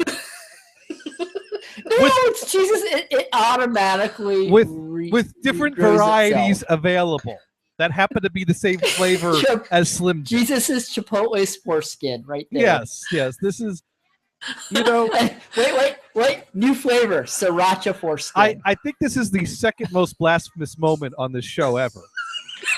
The first being the time that we turned the Jesus prayer rug into a Pika Jesus. Yes. Pika Jesus. Yes, that's Now, great. Woodshop asks some questions here. Okay. I would like to hear his foresight in this. Well, no, he hasn't quite caught up to the current conversation, but I can't wait to hear what he has to ask about that. Impure, 40 days for boy, 80 for girl. Is it multiplicative for multiple birth situations, and are twins factorial? Oh. I don't know how this works for multiple birth situations. What if they're hermaphrodite? Would it be 60? Like half? Take the average? Yeah, I don't know how that works. These are Jewish laws. I'm not. I even forget what the heck's in the book of Leviticus. I haven't. Wait, there's a book of Leviticus? It's old. Yeah. It's Old Testament. Yeah. It's somewhere. Well, no, I know that, but I didn't know there was a book of Leviticus. There's Leviticus, there's Habakkuk, there's Joel, there's Amos, there's Andy. There's no Andy. Andy. There's a Javier. If I sat here long enough, I might eventually get every book in the Old Testament, but I don't remember much about the contents of them. I know there was. There's Exodus. There was a guy. Yeah, there's Genesis. There's Exodus. There's Numbers. There's a first book of Kings. Venison, you're born back the then. second book what of was Kings. The next book? There's the You don't remember your books either, do you, Venison? He was living during. I mean, you would think he'd remember. What are you looking for? The Old Testament or the New Testament? I don't know. Oh we're looking for what Leviticus says about multiple births for purification. How long because it's 40 days for boy, 80 for girls. But what about twins? And a hermaphrodite. And a hermaphrodite, yes. Yeah. What did he give birth to the reincarnation of Shiva? Oh, the Jesus baby! You remember that article I sent you? Yeah. That was creepy. So, anyways, the point is that all happened over the course of years. Anyway, yeah, years, because there's some hints that's much longer, perhaps up to 2 years before the wise men even show up. By the time they get there, the family's living in a house, not a stable, and Jesus is referenced as a young child, not a baby. This makes sense. That's the reason Herod kills all the children up to 2 years old, is because the wise men specifically told him that was Jesus' age. Now, admittedly, Herod wasn't exactly known for his restraint, so he might have just started killing the infants, and then momentum took over, as it does. Anyways, number 4, the 3 wise men were not kings. They may have been just a trio of shady dudes. Are you getting this from crack? Yes. Or cracked? Yes. Dune writes in, message for the baby Jesus. The views of Gators are not the views of Dune. Amen. So Dune is not on board. Amen. Amen. Ansi Swatil. All right. Picture a nativity scene. You can build one out of action figures. For reference, we suggest He-Man and She-Ra for Joseph and Mary, Pokemon for the animals, and maybe a little Krang or something for Jesus. There are not a lot of baby-sized action figures to choose from. Krang. Got your what scene? About Yoda? Good. The little Yodas, those are teeny. Now let's dissect it. First up, those 3 kings, the wise men, Power Rangers, obviously. Except the gospel don't mention kings visiting young Jesus, only a group of magi from the east. Now that's the thing that always confused me. The song "We Three Kings of Orient" are always confused me because the Bible talks about the 3 wise men. How come suddenly, we're just going to upgrade them to kings because wise men didn't fit into the lyrics of the melody we wrote?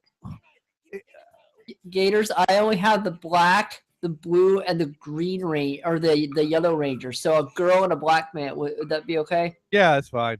Okay, thank you. Magi weren't royalty, but rather priests or wise men versed in astrology and magic, because it's not a fucking birthday party without a magician, Mom. Now, hopefully, these were at least royal court magi, because your run-of-the-mill magi were a pretty sketchy bunch. They're described throughout the Bible as frauds, snake oil salesmen, and swindlers. It's assumed that these weren't lowly street magi based on the luxury gift they came packing.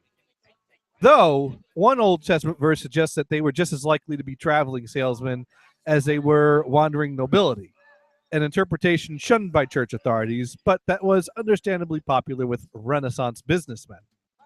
Yeah, we know. And then a bunch of knife salesmen showed up doesn't exactly set a holy scene.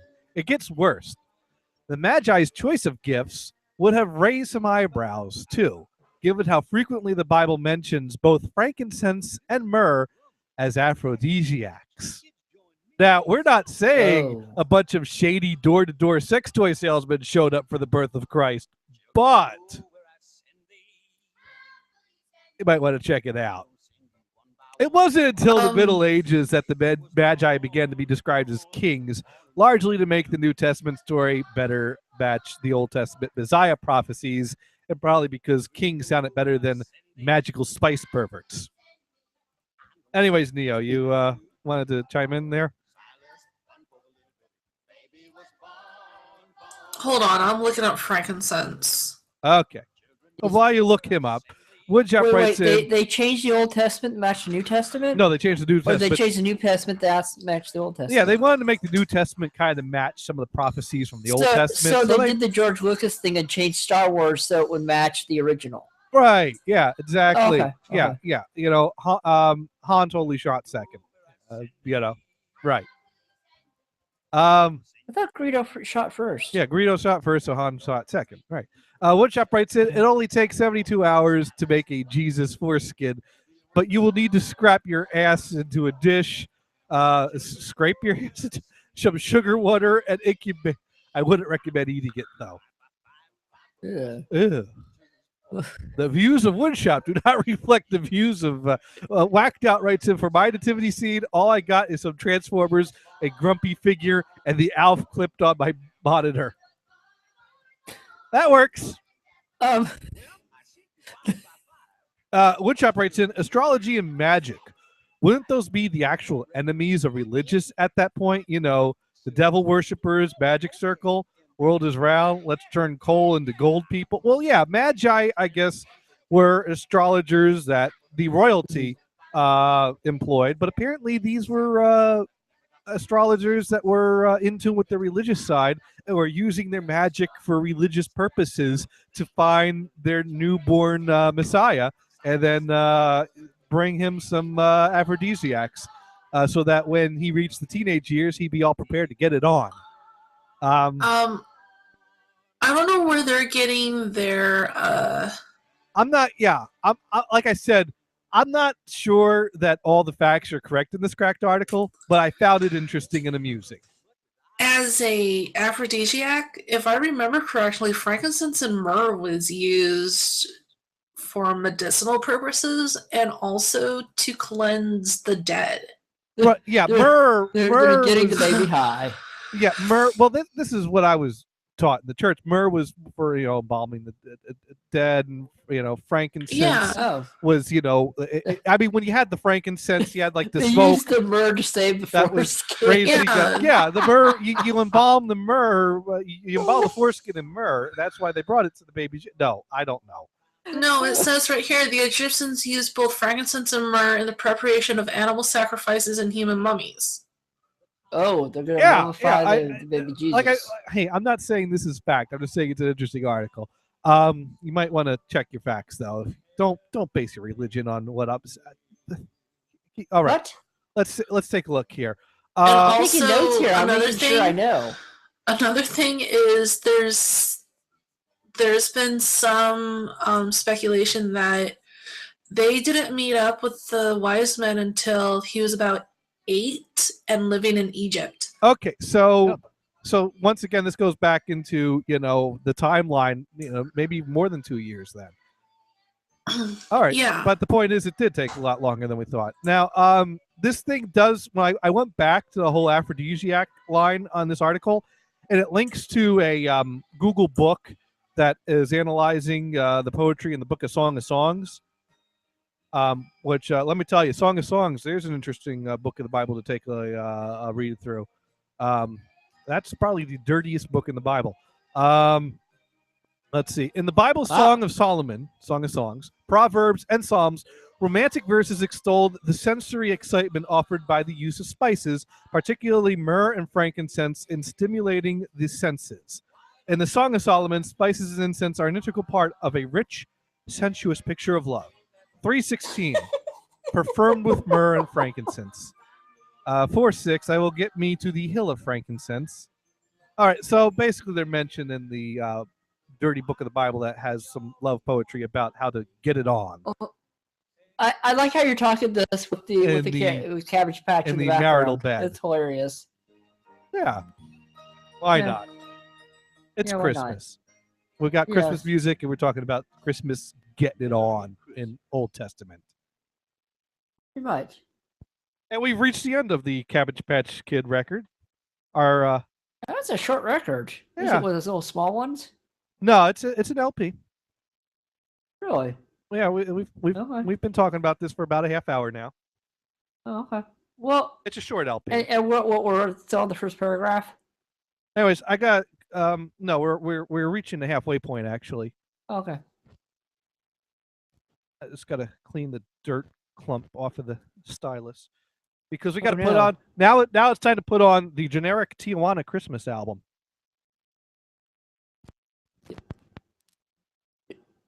You know? Should we be looking for the crack whores now? If you want to. I figure I just tried to fit in with the neighborhood here, so put on Tijuana Christmas. There we go.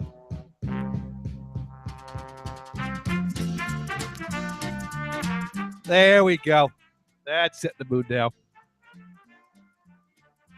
All right, Woodchop writes in. No, I already read that.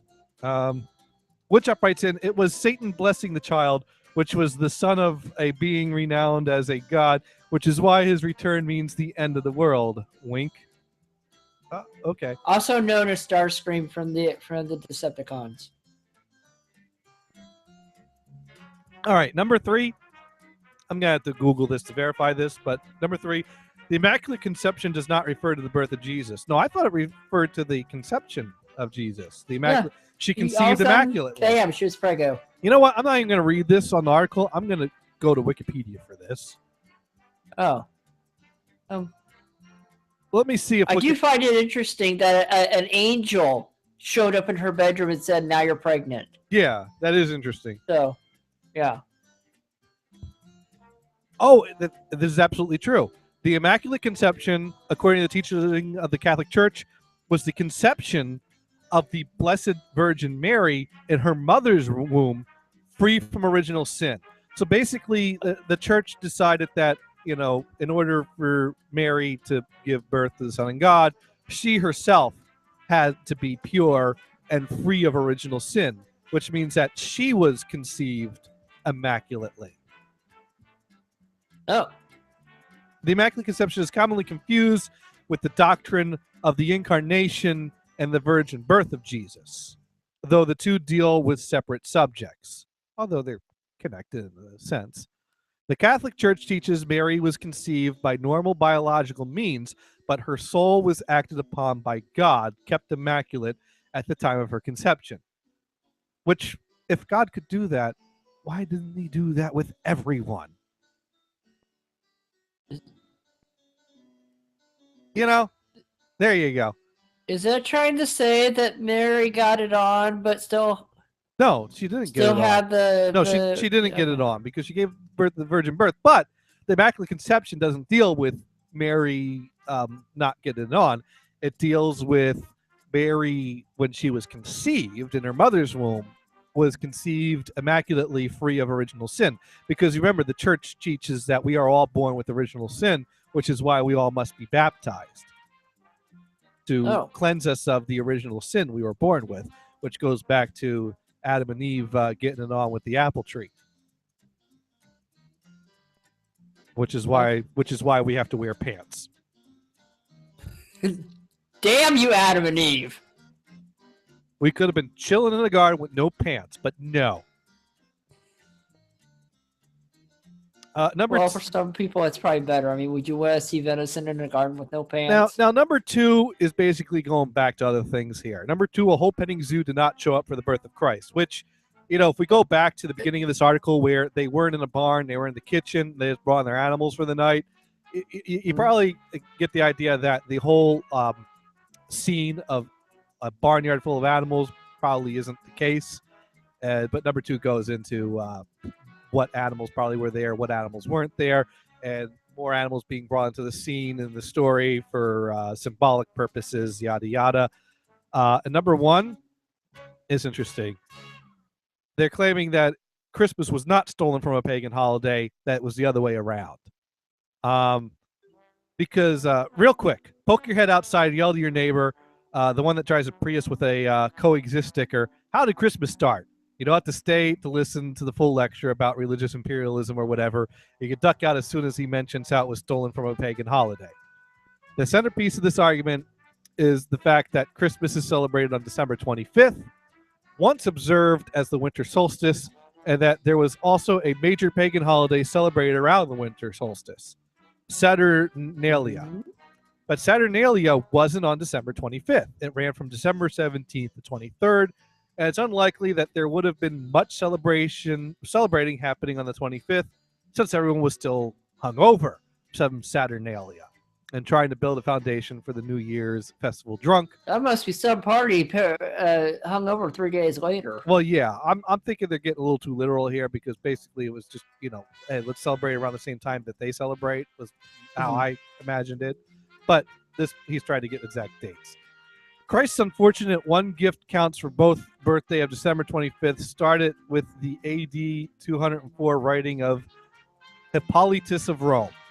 He figured it by starting with March 25th, the accepted date of Jesus' death, since at least AD 200. Add in the fact that according to Jewish Talmudic tradition, all righteous men died on the same day they were conceived, and Jesus' conception must have also taken place on March 25th. Then basic biology tells us that 9 months after conception comes the birth, December 25th. So basically they're suggesting that we came up with December 25th for Jesus' birthday by assuming he died the same day he was conceived because of Jewish tradition, which didn't really pan out because Jesus was actually born during the lambing season. There was a smaller pagan festival called Sol Invictus, Unconquered Sun, which, besides sounding like a Vin Diesel movie, did celebrate the winter solstice on the 25th. However, Sol Invictus wasn't created until AD 274, well after the by the Roman Emperor Aurelian. In fact, there isn't even a good possibility that Sol Invictus was created to provide... in fact, there's even a good possibility that Sol Invictus was created to provide a pagan alternative to the Christian celebration rather than the other way around. So, hey, there you go, Christians. Go find that hippie neighbor and give him a nice long lecture about stealing your dang holiday. That is our Christmas gift to you this season. So basically, I think at best this article suggests that it's debatable which holiday originated which holiday. I don't know. I thought it was interesting.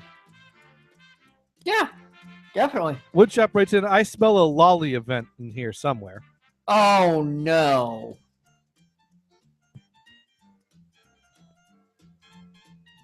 Yeah, Yeah, anyways.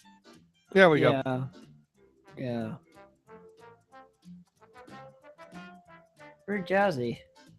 I do like this record. You Want a Christmas. Yeah. Another great 50-cent purchase or 99-cent purchase from the Goodwill. There you go. Go to Goodwill and Hayward more. Well, these records were main purchases. I haven't found any good records in the Hayward Goodwill. Actually, that place no. is scary at night. Don't. Actually, I haven't gone to the Don't get Hayward Goodwill. I've gone to the Goodwill that's in the greenhouse around the what is that? I don't know if that's. I guess that's outside of San Lorenzo. I guess that'd be San Leandro. Yeah. I've been to that one. I went to the one. I went to that whatever that place is over near Hayward BART station. Oh, I don't go anywhere near the Hayward BART station. Yeah, I walked there and it started getting dark, and I went in and left and went home, and then I told someone the next day. They're like, "You went there when? And you didn't die?" I'm like, well, apparently not. That's okay. You couldn't see that. You should have been scared. Oh, I can see better then. Oh, I see. Yeah. Oh. I can see better then. Oh, I guess you lucked out. Yeah. Anyways, Neo wanted to share a cracked article with us. What? Because we do want to give some gift ideas. So, 6 brilliant inventions that look like gag gifts. Oh. Have you heard the one about the screen door on the submarine or non-stick duct tape? really stupidly pointless or impossible inventions that have been a comedy staple since, well, the first time somebody invented something that didn't work. So imagine our surprise when we found out how many ridiculous subjects of countless hack comedy routines not only exist, but are actually really useful, like powdered water. Oh. Now, of Well, course, that could be handy. but what do you add to powdered water to make it back into water? Kool-Aid. You know what? And this thing read my mind. You're probably thinking, powdered water. What do you add to it? Yes, this hilarious hypothetical invention has been included in classic joke email forwards about dumb blonde inventions, and the list itself probably predates the internet by decades. It's right on there alongside of the other ludicrous self-contradicting inventions like the solar-powered flashlight, which actually that would work if it's just I battery have a charged. solar-powered flashlight down here. Right. Actually. Well, yeah, but I think when they joke about the solar-powered flashlight, they're thinking more like the solar-powered calculator, that it only works when light's shining on it. But if you have a battery, that would work fine. Pedal-powered wheelchair, and That's awesome. of course, That's called a bicycle. the helicopter ejection seat. Lol. Thanks for Ew. forwarding, Grandma. Actually, it's totally a real thing. Powdered water is tiny droplets of water encapsulated in what's basically a grain of sand, and it looks and feels dry, but it's actually 95% liquid. Scientists are calling it dry water, and a futile attempt to make it sound less ridiculous. But then they ruin it by saying something like, hopefully we may see dry water making waves in the future. Oh, that's great right there. But what exactly is this good for? We can't see a marathon runner throwing a pile of sand into his mouth in the middle of a race. Well, apparently, it's going to help stop global warming. And I need. Oh, thank God! I've been waiting for this forever. We could use something to help with that, since we got too many people out there that deny that there's anything going on. At least that's what the scientists are hoping, and it looks like they have good reason to. Dry water turns out to be pretty good at soaking up gases, making it the ideal candidate for research into ways to remove stuff like carbon dioxide from the atmosphere. In fact, dry water can store 3 times more CO2 than its separate components. Actually, we have no idea what that means, but smarter people than us assure us that it's a pretty big deal. And since sand and We water, just chuck it in the air and it collects it then? I guess I don't know. And since sand and water are super easy to come by, dry water could very well become a cost-effective way of keeping in check CO2 emissions that would otherwise be free to wreak havoc on the ozone layer. We know what you're wondering. What about other dangerous greenhouse gases such as methane? Fuck methane. Dry water absorbs that too. Not only that, water drying technology is advancing so well that soon it may be applied to liquids other than water, such as oil. Though we're not sure what practical use soaking up oil could. Oh. It shows a picture of big oil leak, of course. So I guess we should go looking for a pedal-powered wheelchair now? Number 5. It's called a bicycle? The pedal-powered wheelchair. Seriously, because, well, the joke is that a wheelchair is generally for someone that can't make use of their legs. So, well, you use your arms. Have you seen the ones that you have the little arm things? But when they say pedal-powered wheelchair, they mean pedals for your feet, foot pedals at the bottom of the wheelchair. Seriously, because the Gnosis appears to be the ultimate fuck you to anyone confined to a wheelchair. Only a complete bastard would add bike pedals to something specifically designed for people who can't use their legs.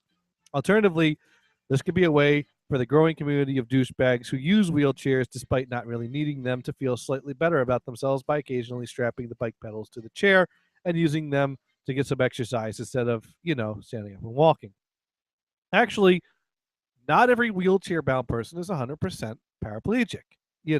Like all injuries, spinal cord ones can vary in severity. Anyways, you get the idea there. We can skip ahead. So, a pedal-powered wheelchair is good for people that can use their legs but can't really stand. Number 4, the helicopter ejection seat. Well, if you can time it right. That's going to be a fast ejection seat. Phew! Well, it's like, the airplanes have the gun in front that you have to time it with the propeller. Or maybe if you eject out the bottom instead of out the top. Oh, he poops out the person instead of ejects it. Well, let's see. Helicopter ejection seats aren't just real; they are also fucking awesome. Invented by the Russians, they've been incorporated into the monstrous Kamov Ka-50 Black Shark helicopter since '95. Unlike those lame-ass airplane ejection seats and the occasional helicopter that comes with a drop seat, the Black Shark doesn't just push its pilot into the air. It does so while simultaneously causing a huge explosion. The dual rotor blades of the machine are fastened to the hub with explosive bolts, which means that they are blown the fuck away in the split second between the pilot pressing the eject button and shooting headfirst into the sky. And it works, apparently. Sure, you're left with a burning helicopter filled with explosive weaponry and the aerodynamics of a boulder, but as long as you don't land in the huge burning crater, it's going to leave in the ground, you should be okay. Well, you had to eject for some other reason anyway, so... Right. Basically... I mean, why would you eject out of a perfectly working helicopter? Ejection means that, you know, something bad has happened, and this is the best possible option here. I mean, I'm sure you've seen lots of ejections from airplanes and actually, which airplane wrote crash shows you watch. Right. Which operation wrote in a little while ago? Helicopter ejection seats exist. That's why the bolts on the rotors are explosive bolts. Okay, so you know, wow, good wood shop. Yeah, well, this article intentionally mentioned things it was going to get to. Number 3, solar power flashlight. Okay, yeah, battery. Duh, got it. I understood that the moment the joke was first made. I knew that it's probably. All right, number 2, an inflatable anchor. Not only do they work, but under certain conditions, inflatable anchors can be more effective than regular ones. Real inflatable anchors are wisely used as anchoring methods for sea areas with a bottom composed of sand or soft clay, where ordinary anchors struggle to find hold. So how the hell do they work? It's simple logic, really. If you fill an anchor with air before sinking it, it will be completely useless. But if you bury it deep in the soil and then inflate it, it will lodge so hard into the ground that its pull-out resistance will be superior to that of a regular anchor. Oh. That's impressive. Oh. Damn, I need a vacuum. Is it still made of metal then, or? No, they're inflatable. So, yeah, inflatable metal. And then we got dog goggles. Goggles. Oh, that's so when your dog goes parachuting, you know, right? It has some or goggles. Doggles aren't meant for your dog.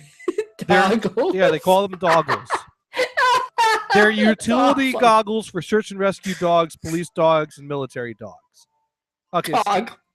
So there you go. Doggles are needed for special dogs. Oh. Do they make them for guinea pigs? They should, but I don't think so.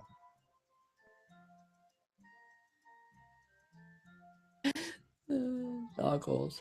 Great. Yeah. Oh, you know, I read another interesting cracked article today. I'm just going to share one entry.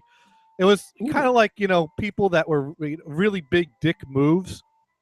And it was talking about the movie Man on the Moon, you know, which was Jim Carrey played the role of Andy Kaufman. Apparently. Oh, yeah, that was a good movie. I actually kind of liked it. Yeah, I liked it too. Apparently, people were expecting Nicolas Cage to be cast as the role of Andy Kaufman in that movie. How could you have Nicolas Cage be Andy Kaufman? That doesn't work. I know, and this was the first time I heard of this, but apparently they were considering him for the role.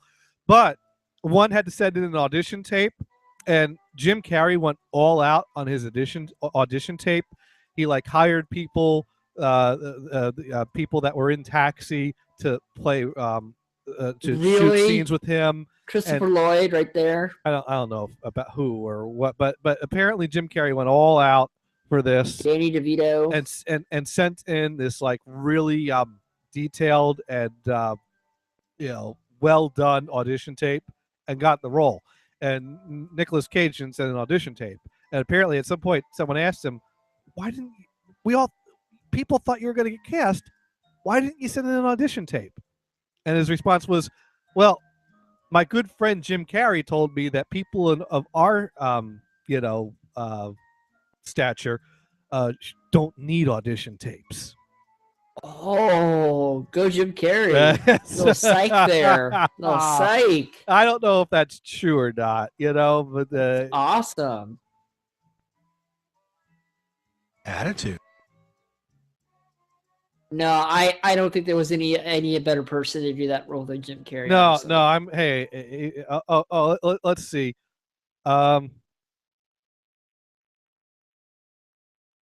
Let me. Let's see. I found something on. Let's see. Nicolas Cage is rumored.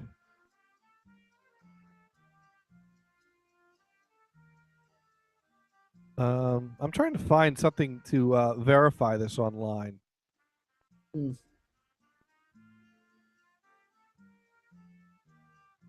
I'm not finding anything that directly confirms this, but it just talks about that Nicolas Cage was considered.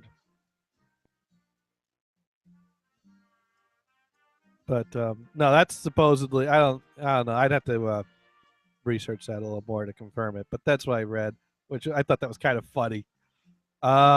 Woodshop writes in, working in aerospace helps. Would you like to know the data protocol for data radar is it's depressing what their concept of high speed is. Oh. It's probably you don't need anything higher than 640K of transfer speed. Oh. Yeah. Okay. Actually, I have no idea. Now, Venison sent me a map of the United States. Oh no! It's one of these, maps of what a word to describe each state, which is basically what Google autocompletes for. Why is insert state here? So, and let Google. We did this already.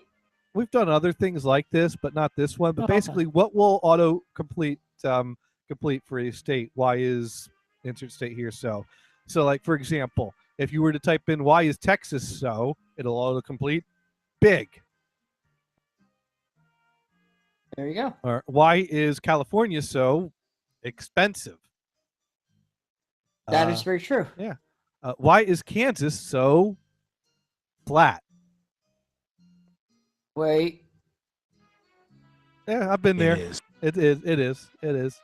I would have said, why is Kansas so full of open, empty fields? But there you go. Of course, North Dakota, South Dakota, and Minnesota and Montana get why is it so cold? I had to check out one of them. Where it said, "Why is New Jersey so hated?" I had to look that one up. No. Actually, this one says, "Why is New Jersey so bad?" Oh yeah, but you can, but it comes up with other results too. Well, I'm sure. Why is Maine so white? That was the other one. Well, Maine does. I commented on that earlier, but you didn't catch it. Maine does have a low percentage of minorities. I mean, we do have Native Americans on certain reservation areas. I think each town has a token black guy. I'm not exactly talking, just by skin color, but just in mannerisms, let's just say. Well, there is lots of snow. Let's see. Why is Louisiana so racist? Why is Georgia so backwards? There you go. Let's see. Anyone? Why is Utah so Mormon? Well, because that's where they are. Why is Oregon so good? And why is Nebraska so boring? See. And why is Illinois so corrupt? And why is Ohio so important? Oh. There you go. Why is Florida so hot? Well, because close to the equator. Yeah, whatever. All right, that was an interesting map. You can go check it out if you want to hear see the rest of it. Here.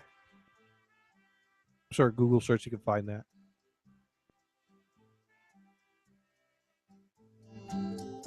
There you go, Gators. This is a pretty cool one too. Okay. More news coming in. Ah, there's the Fosse page. This is cool. I want to go. Namco to open Pac-Man themed restaurant in suburban Chicago. I want to go. We have to go to Chicago though. It's okay. They have the Star Wars Museum there too. Level 257. A brand new restaurant and entertainment destination inspired by Pac-Man. You know why I call it level 257, right? I thought level 255 was the last level. Oh, 257. It's where it goes backwards, I think. But 255 was as high as the game can count. Is it? I thought 257, the game went backwards. You know, the thing was a complete flip of it. Well, no. At some point, Pac-Man's kill screen, half the screen is all jumbled. Oh, okay. And someone can give a technical explanation of why that happens. I thought it was level 255. I could be wrong on that, though. Well, maybe there's 2 extra there. I'm not an expert on I'm not either. Pac-Man or video games or kill screens. Yeah. I know Donkey Kong's kill screen is, basically what happens is that these boards were only built to, to a certain point, that at some point data starts getting written in a way or in a place that was not intended. And so in Donkey Kong, it causes the timer to mess up, and you run out of time and die too quickly to even complete the level. Oh, okay. It is the 256 level, that split screen. So 255 is fine, and then 256 is where that counter resets and writes garbage someplace and it fucks up. So 257 is the restaurant. Oh, okay. Oh, good. Good. Okay. Woodshop writes in, I like level 3. They have lots of bandwidth. Yes, they do. Nice, Woodshop. Nice. Thank you, Woodshop. I found a YouTube clip that was explaining the different kill screens and why they happen. Let me see if I can find this again.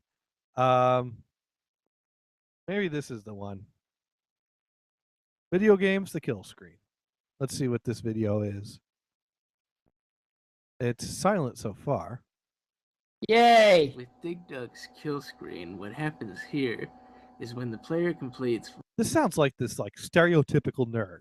Well, you see what happens here. Yeah. Well, you see what happens here is that... Well, let's listen to this guy, because obviously he knows what he's talking about. Round 255 of Dig Dug, the level counter wraps around back to 0, as it's only 1 byte, so it can only go to 0 to 255. And what happens is that it just starts a new round, and the round it displays is round 0 because it has wrapped back to 0. And what happens here is that immediately when the round begins, Dig Dug dies. Now, what's happening here is Dig Dug has a subroutine that's used to calculate a certain value to find a table that has patterns for where the tunnels are drawn and where the enemies are placed. And the value for those tables can either be 0 or 14. Well, 0 to 14, because there's 15 different patterns. And what happens is that part of this calculation that's done to determine this number, 0 to 14, is that it subtracts 1 from it. And since this has wrapped around back to 0 on the level counter, it wraps it back to 255, which in turn produces garbage output for determining those tables where those patterns are stored. And so what happens is that you get enemies that are drawn in places where there's no tunnels drawn at all. You've got the rocks drawn on the same horizontal line where Dig Dug is. And what kills you when the round begins is that there's a puka drawn on top of Dig Dug. I see. In Donkey Kong, its kill screen appears when the player reaches the 22nd level of the game. And what happens here is that a programming oversight with the timer creates too low of a time to be able to complete the level. And what it does is that it does a calculation to determine the time limit for the level the player is on. The way it does this is it takes the level number, adds 4 to it, multiplies it by 10, and then multiplies it by 100. Now, what's happening when it reaches level 22 is that you're adding 4 to 22, multiplying that by 10, and then multiplying it by 100. So simplifying this, it's 100 times 260. Now, the problem is that the 8-bit counter where 260 is 255. rolls over at 256, like an Yeah. 8-bit counter. And so it rereads as 100 times 4, and you only get 400. In which case, you get too low of a timer to be able to complete the level, and when the timer reaches 0, Mario dies. And it just repeats this until the player has lost all their lives. The video corrects that's actually Jumpman. Duck Hunt, with its kill screen, what happens is when the player completes level 99 in the game, the counter rolls over to 100. However, 0-0, right? Programming doesn't support having a counter of 100 in the game. And so what happens is when the round starts, the ducks end up getting drawn all over the place, making them really hard to hit. However, it is still possible to hit the ducks, even though they are all over the place. And now, not every duck appears during the kill screen round. You can't hit all of them because there's points where you'll see the dog laugh and then go back down waiting for the next one to come up, and he'll come back. Well, it doesn't really laughing explain again, why the code and then no messes duck ever things up, appears. though. And so it's impossible to get through the kill screen round because even if you can hit the ducks that do manage to appear, you won't be able to hit any of them. Well, all of them, actually. Well, if you just be able to shoot the dog. That'd be nice if they let you shoot the dog. Actually, I think, what is it, Super Smash Brothers? The new one, you can play as a dog. Well, he's great because then he can kick his ass. With Junior Pac-Man's kill screen, I can pretty much only say from what I've seen of it. I can't really depict the code because I haven't seen it or much of any information about it. But what happens is when a player is in level 146 in Junior Pac-Man, they get this map or screen where the area for Pac-Man is not drawn out. It's either drawn at the bounds of the screen. You can see a little bit of it, but it's not visible on the screen. And the other strange behavior that you see on this level is the way that Junior Pac-Man and the Ghost move around. They almost are freely able to move about instead of being confined. So freedom, that's the wonderful, wonderful freedom. Kill screen. But he can't really tell us much about why that happens. Oh, here's Miss Pac-Man. The kill screen here is when the player reaches level 134 in the game. 84. They get presented with an upside down screen with everything being turned upside down except for Mrs. Pac-Man and the ghosts. And what happens here is there is a routine that writes the slow ghost bits. And what these are is the slow ghost when bits. The ghosts cross a certain point in the screen, they slow down. And this actually starts 2 levels before 134. It actually starts in level 132, and an observant player would notice it when they're playing the game on that level, because the routine starts getting bad output data. It starts writing different memory blocks than what it should be doing. And one of the places it writes is it puts a slow ghost bit right under the right energizer. And anyone playing level 132 and seeing the ghost going by that energizer will notice that they slow down.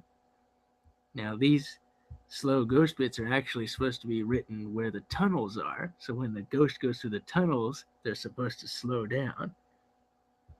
But part of the problem is that where the bits have been written so that the programmers can be able to put them on both the right and left sides of the screen, they had to put 4 of them along the top.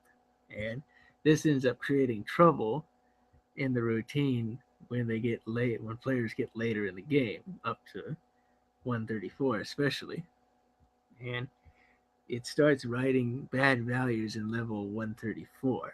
And one of the values it writes actually causes the screen to flip upside down. Right. Along with several other memory addresses that it should not be writing to. And this in turn causes the upside down kill screen. Uh-huh. See? Now we're going to get Pac-Man, I guess. I'm hoping. Come on, Pac-Man. Oh, here we go. Well-known kill screen. We come to the Pac-Man kill screen. And this one here gets caused by an integer overflow with the level counter. So when a player completes round 255, it's trying to go above that to 256 and can't do that. 255? And what happens is, there's a routine for drawing the fruit that occurs in the levels. And like some of the others that have had these routines that rely on the level counter, it ends up producing garbage output. And what ends up happening is it attempts to draw 256 fruits on the screen. And it initially draws them along the bottom. It starts with the cherry and goes all the way to the key. And then it starts drawing on the half right side of the screen. And there's a table that stores the fruits that you see on the screens. But the thing is, it writes beyond what is stored in the table. So that is why you start getting these hexadecimal values on the right side of the screen. It goes beyond the table, so it starts writing hex values for in place of fruits. Oh. You just have to eat the hex. Yeah. No, you can't do that. You just have to die. Good. Yeah. So I don't think I ever made it to the keys. Whacked out writes in. So the question is, what happens if someone fixes the math bugs in these games? Well, I mean, these games weren't made with an end in mind. The concept was it just keeps getting more and more difficult until eventually it is too difficult to complete. And they really didn't give thought to what happens when you reach beyond the countability of the code, because they never really thought anyone would ever reach that. So the theory, or I think the real idea behind the game was to program it to just keep getting increasingly more difficult until you get the game over. They weren't meant to be beatable. So if you fix the code, the games would just keep becoming more difficult until you get it. It wouldn't. I suppose in theory, you could fix the math errors and make the games never end. But I don't know if that's possible. I'm not. I could make a computer say "Hello World" using GW Basic, but that's about the extent of my Basic A or Q Basic. Well, you could the code to say "Hello World" is pretty much the same in GW Basic or Basic A or Q Basic, but now I can program basic programs in Basic, and now can you do that in COBOL? I took a high school class in Basic, which used GW Basic, and I also took a class in C. And the thing about C was that I was the only one who took that class, and I remember when I went back and visited my high school during my freshman year of college. You know, I kind of came home for holidays, and I took a day to swing by, say hi to some old teachers, whatever. Hey, how's it going? And you're like, damn, we thought we got rid of you. And so I swung by Doc Machonis's programming class. And I'm like, oh, you got anyone taking C this year? And he's like, oh, yeah, I got 3 people. I'm like, well, you got 3 people this year. You couldn't even get. I'm like, well, where are they? I mean, because he was teaching the basic class. And he's like, well, we decided, it was a little too busy to be trying to teach both C and basic at the same time. So they're in another class where he was like had like intro to computer or something like that. I'm like, oh, that would have been awesome if you were in a room all by yourself doing C. No, well, the thing is that when I took basic, there were 3 people taking C. And basic, well, the way the class worked was he would spend the day kind of going over the chapter with us. And then after which was basically him reading the chapter while we sat in the desks reading along. They were the most boring days of classes, but he had to do it because he had to teach. And so he couldn't just. People like you had to take his C class. Well, no, I'm talking about basic. Oh, basic. The thing is, he would take a day to teach the book, which was basically just reading through the book. He wasn't that good of a teacher. And he looked like the stereotypical nerd who grew up and never changed his wardrobe or glasses. And nice guy, but he looked like the stereotypical nerd. I mean, you looked up nerd in the dictionary, they used a picture of this guy. Nice guy. That was before ThinkGeek, though. That was before now he's ThinkGeek. And Woot. But Doc now he's Machonis, probably wearing all the ugly sweaters from Woot now.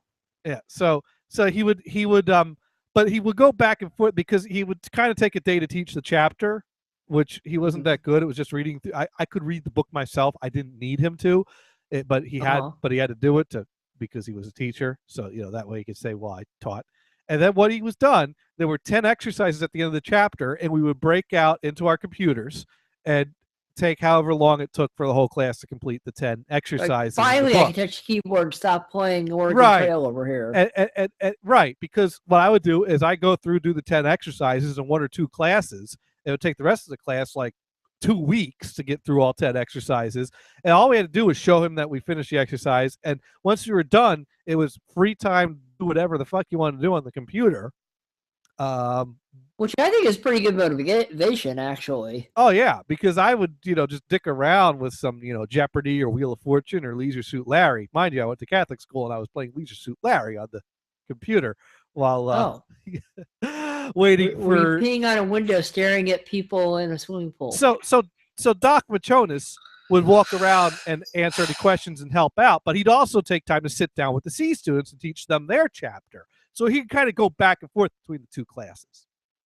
And Neo is bored out of her mind at this story because I heard her. No. I've been bored for the last 30 minutes. What? But we're talking about video games.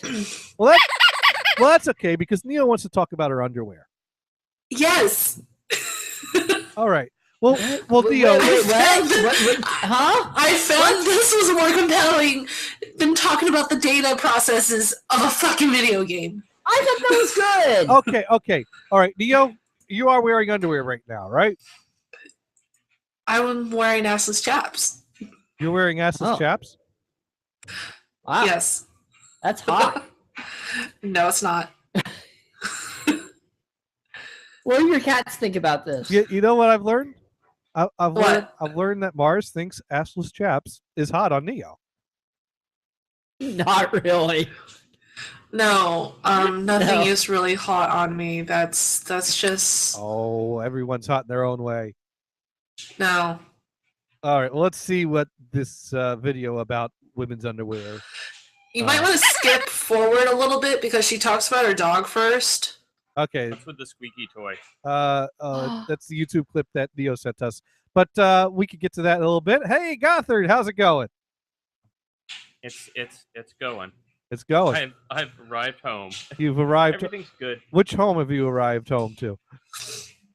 My own home. I need to come home to get a few things and to make sure the mice don't move in. Okay. Oh, you might need to arrive home to pick up a package being delivered on, like, I think the 23rd or something like that. I don't know. Okay. You know. I'll be here the I Or at least the 24th. Well, okay. Well, as long as someone's picking up mail and packages, because a package will be delivered before Christmas. Is it perishable? Yes. Okay, good to know. Well, it's winter there. Everything will stay fine outside, right? Yeah. Yeah. It'll be frozen. Let me frozen. Let me log into my account to see what specific date I have assigned that to be delivered on, so that you can know. Why? Because I want to make sure Gothard's family and Gothard enjoy my Christmas gift for them.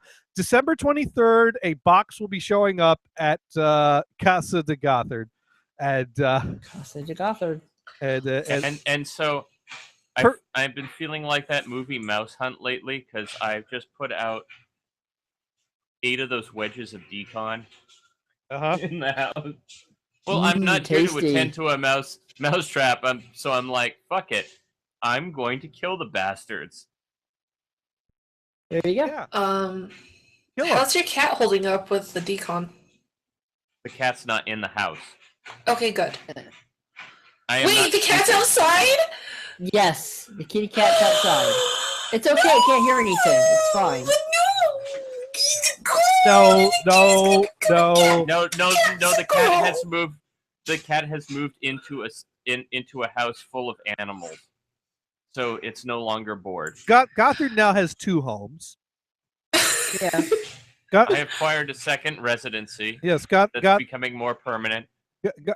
Gothard has moved in with a with his boyfriend, right? Right. Does this house full of animals tend to be animal heads on a wall? No, it's 2 dachshunds, a creature we do not know what it is. It is a dog of some type, but it's like you decide to breed a bunch of like designer dogs and then beat it with an ugly stick, and that's what this dog is. It's the Crypt Keeper. I know there's at Ugly least dog. I know there's at least one dog Mike jokes about different ways to kill.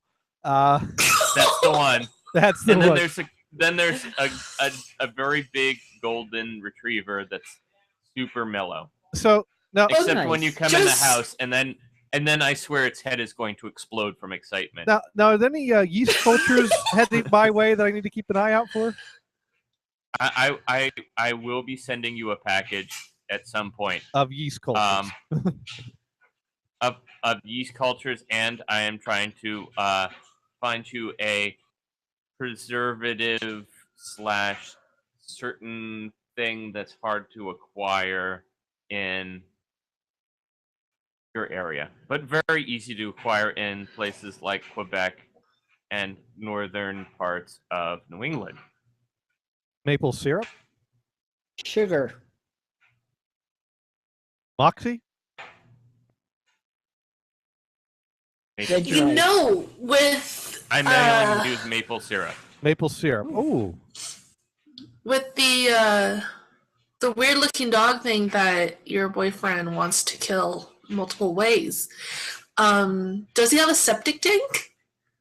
Oh my God! Did you flush with the dogs down the septic tank again? The discussion is that what the crunchy thing is that you hit with a stick? The conversation. I did feed the dog onions. The conversation went through several. No, that would kill everything but the dog within a certain perimeter. Apparently, onions are bad for dogs, but it didn't kill this dog. No, but it was an accident. I swear. Oh. You're like, what's that smell? Well, you fed the baby chili. Sorry. No, but the conversation did cycle through several different ideas, and that septic tank may have actually come up at some point during the conversation. I don't recall. How drunk were you, Gators, when you were talking about? Well, Mike was throwing out more ideas than me, but I was actually helping with some of the ideas, and I felt awful about that. I started. No, don't. I started backtracking on some of them. I was like, no, you can't do that. But anyways, I've sent a package to first name, your last name, family.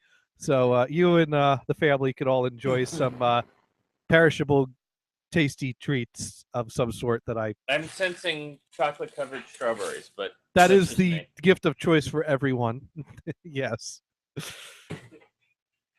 One time my friend stuck a frozen Which strawberry was up much her cooch. appreciated last year since Harry and David fucked up on their pears. How did that work out? Wait, who started? It melted and then she ate it. Sugar ants? Wait, what happened with Harry and David? They sent out pears last year that were just. I might as well have gone to the grocery store and bought the pears. They were so bad. Oh, gee. Every year, my grandmother would send them every year, although this year my aunt just sent them alone because, But I got pears in the fridge this year. They've been good every year I've gotten them. But that's too bad you got a bad set of pears. Last year was shit. We got a crappy batch last year. It arrived like bricks, and we waited for them to soften, and they instantly just turned to mush and never ripened. That sucks. They were all unripened. Ew. It was terrible. Oh, that sucks. I was most displeased with that because it's funny when it's like you're buying pears for like 79 cents a pound or something cheap at the grocery store. It's not funny when you pay like $35 for like 6 or 8 pears and they come out like shit. Yeah, I mean Harry David. They're expensive, and it's like you can get. I love their apple butter. I mean, it's good stuff. But the other reason I don't go Harry David is for a few years I'd send my dad and stepmom Harry David, but I couldn't buy it for everyone because every year my grandmother and aunt would send me something from Harry David, and I'm not going to send them back the same thing they send me. So I had to find. I had to find something different. Although no, you say no. I didn't send you the same thing. You're holding it upside down. No, but this year my brother sent some steaks from Steaks Omaha, which that was interesting because we get this knock on the door, and UPS person who was already halfway down the steps when I opened the door, and the styrofoam package with the brick of dry ice inside it was there, and that's the best stuff. The funny thing is the piece of paper says card enclosed on it. So I open up the thing and I look inside the entire package for the card. I lift up the plastic bag with the dry ice in it, look under the dry ice. I look everywhere. I'm looking no card. So I have no idea who this package is from. Now, Kristen's brother one year sent us stuff from Steaks Omaha. So we thought, well, maybe he sent us that again. And we're talking about, well, gee, did we send him anything? Well, is he going to be around? Oh, do we send him something? Do we not? Oh, dear, what are we going to do? And it wasn't even him that sent him this. We don't even know for sure because there's... So Kristen posts on her Facebook wall, who sent us steaks? And my brother... Yay, Kristen! My brother immediately posted a response. That was us. Did they forget the card? And we're like, no, there's no card. Well, you know what? We found the card later. Was it taped to the lid underneath? It was taped to the lid underneath the paper that said card enclosed. I didn't realize that it meant card enclosed in between this paper and the package. We thought enclosed meant enclosed in the package, not, underneath this piece of paper. You weren't holding it the right way. So I had but we found it. So I was like, oh, there's the card. There's the card. All right. But anyways, if anyone listening gets strawberries, they don't know who it came from, probably came from me. Okay. Unless you're not related to me. Yeah. So Woodchop, if you get strawberries in the mail, you know who it's from. There we go. Yeah. No. I don't know Woodchop's address. Whacked Out writes to fix strawberries. I might send you his address. Whacked Out writes, and to fix the problems, you need to change the vars to hold more than a single bite. Well, yeah. Yeah. Woodchop writes in, that don't sound hot, more like cool. Well, breezy, really. Yeah, Leo and Assless Chaps does sound breezy. Or what is it they called it? Cheek chillers in son-in-law? Cheek chillers. I don't know. Cheek chillers. Woodchop writes in, I send firewood. Well, nice. That would be a good gift for Gothard's family, actually. They would certainly put... You know what, though? I might feel a little insulted when, I'm like, well, how do you like my gift? Oh, it was great. We burned it. What if... See, this is my fire. idea. What if... Gators, this is my idea. Okay. My dad used to send me one piece of the nativity scene a year, right? Uh-huh. So he'd buy like one thing and you put it together after a couple of years, right? Right. I was thinking about buying something from IKEA and sending him one piece of wood every year. What do you think? That is economical. And by the end of 10 years, I'll send him the instructions on what to do with it. That reminds me of one year. Our school would have like Santa's shop type of thing where they had like a store with all this crap. Yeah, So we used to have those. So you could go, buy a bunch of crap for your family members that would immediately be thrown away the next day, or Yeah. actually, some of the things were not so bad. You could buy like a hamburger yo-yo. And you always end up buying yourself at least one or two things from the shop. Well, yeah, you got it, right? Right. Some puffy stickers, and then hamburger like yo-yos. so you come home and you're playing with your new hamburger yo-yo, and then your mom be like, "You're supposed to be buying gifts for everyone else, You're not supposed to be buying yourself." I'm like, I bought gifts for everyone else. I had money left over. Thanks for the money you gave me to buy gifts. I got to buy myself something. There we go. But That's your whole Christmas. You can't have anything else. And you know how I was able to afford to buy myself a gift was, basically you'd buy. You just look for the cheapest crap you could buy everybody else, Well, so you save enough money for yourself. Better yet, here's the thing. Now there was these really nice looking salt and pepper shakers. They actually went with the decor of our kitchen, and so I bought the. Were they plastic? No, they were actually metal. Which resulted in a rusty inside of the salt shaker as the years wore on. But it was very nice looking. So I bought the salt and pepper shakers. Now my mom, and I take after her in this way, my mom put salt on everything and heavily salted. Oh, yeah, that's not good for you. You shouldn't eat so much salt. I love salt, and my mom loves salt. And so, the salt shaker was always near where my mom sat at the table, and he always made sure to get it back down that end of the table if you use the salt.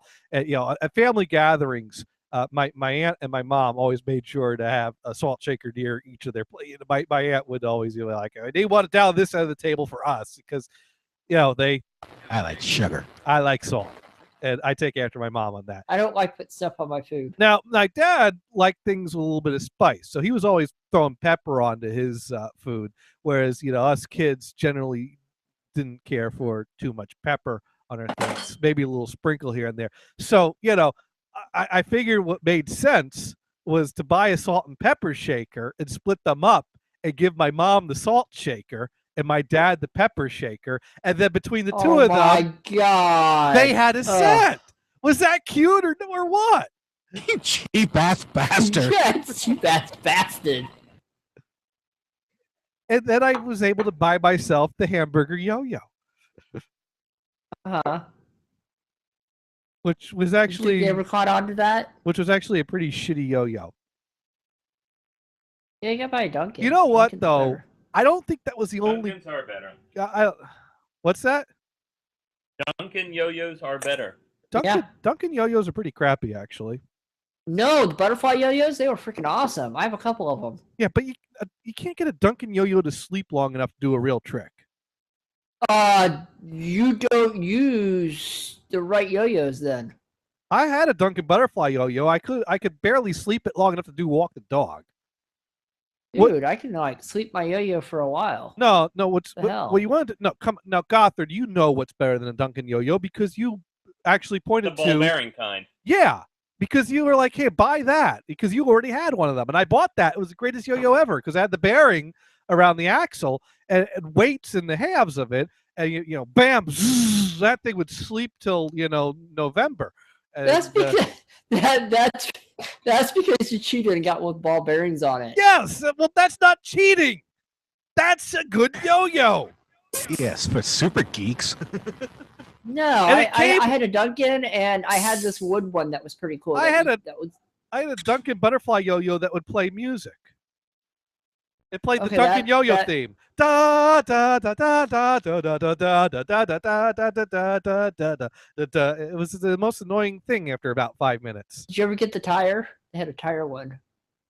No, I didn't have a tire one. I had a I had one that lit up, and I had like 3 or 4 yo-yos. I had a really old Dunkin' yo-yo that my great grandfather gave me. I don't know. He must have found it somewhere, and it had jewels on it. It had like on either side. It had a jewel on. Oh, you got the jewel one. Yeah, those aren't that old. They sold them. They still sell those. Well, no, but this one was old because it looked worn.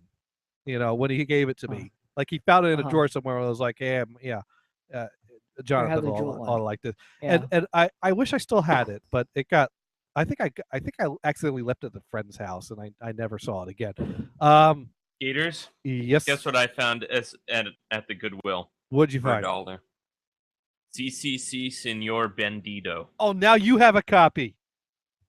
It showed up in the Belfast Goodwill. Oh, and you bought it? For $1. There you go. Now, have you and Mike listened to it while drinking? Not yet. Oh. You got to throw that one on sometime. That is a... you missed it earlier. I did our annual tradition of breaking out and listening to in the background the Cabbage Patch Christmas album, which I immediately followed by the purchase I made the same day, the Tijuana Christmas album. And there were no crack whores involved, unfortunately. No crack whores, no. Yeah. Or taxis. Yeah. We need to, you know what? I feel we need to call Vamp and share this with him, since he was the one that... I found the Tijuana Christmas album, too. Oh, yeah. Well, that one shows up in Goodwills. Everywhere. Well, you know, we should share this information with Vamp. Jason with Nerds Limited is not available. Please leave a message after the tone. Hey, Vamp, it's Gators. We're here because we have important information to share with you. We have found another copy. We have now found this would make copy number 3. Although your copy, you only have the cover, so this would be the second copy. But yeah, we have found another. There has been another CC Senior Bandito sighting. Isn't that right, Gothard? Yes, it's now in my collection. So I have a copy. Later. Yeah, I have a copy. Gothard has a copy, and you have a cover, which is all you need since you don't have a turntable. So that's now we are all part of a exclusive group, the CC Senior Bandito Owners Group. So yeah, just wanted to share that. A flack to go with that cover, though. What's that? You could have a flack to go with that cover, though. Flack? Yeah. Well, I could. Yeah, I guess I could record my copy in and make flack files to send Vamp if he really wanted. Yeah. Yeah. There you go. There we go. Anyways, just wanted to let you know. Thank you once again, Vamp, for sharing that album with us. We would have never known to look for a copy if you hadn't showed us the picture of that. Okay. Bye. All right. Well, anyways, Dune writes in. You should have gave your brother salt and sister pepper to put in them. That was a perfect idea, and you would have got beaten up. Yeah, but they didn't have salt and pepper at the school Christmas shop, and I wasn't going to make a special trip to the grocery store. Remember when you were a kid and where you were at the mercy of adults if you wanted to get anywhere, which means that you basically your life grocery store's close to us. Your life can. I just walked down there. No, we didn't have. Well, I guess walking distance. It would have been a long walk to get to a store. So basically, your life consisted of you went to school, you went home, and you went wherever your parents took you. You know, that was your life. You know, remember those days? How did we survive that? I mean, you know, so nowadays I look back at what was, you know, I would have been cursing up a storm if I one word Gators, Legos. Legos. That's all I did. My brother was the Lego person. Yeah. He probably plays Minecraft right now, doesn't he? Yeah. Trish Rock writes in, it's my birthday tomorrow. Oh my God. Well, you know what we gotta do? We gotta go to break so I could swing by the record shelf on my way to the coffee pot and also the other pot. You got to fill your fire back up? I gotta fill the fire back up, I gotta pee, and I gotta grab a record off the shelf, all within one break. So we are gonna go to break. And then we will be back for the the rest of the third hour and the fourth and final hour of the show. And then at 9 Pacific, midnight Eastern, we got to wrap up so I can get dinner. Because today was the Christmas lunch at work, so I wasn't hungry when I got home. So I basically, sent a text to Kristen like, "No, don't have dinner ready for me. I'm not gonna eat." But I'm starting to get hungry, so we're. Did you bring your home a cheese log from the party? No, but I won peppermint bark squares in the drawing. Oh, score! Yeah, they're not Atkins friendly though, so but that's okay because I ate cheesecake yesterday, and the chicken parm sandwich. I didn't say it was for you. I said so you're Kristen scored. completely on the Atkins diet, and I should not send you maple syrup.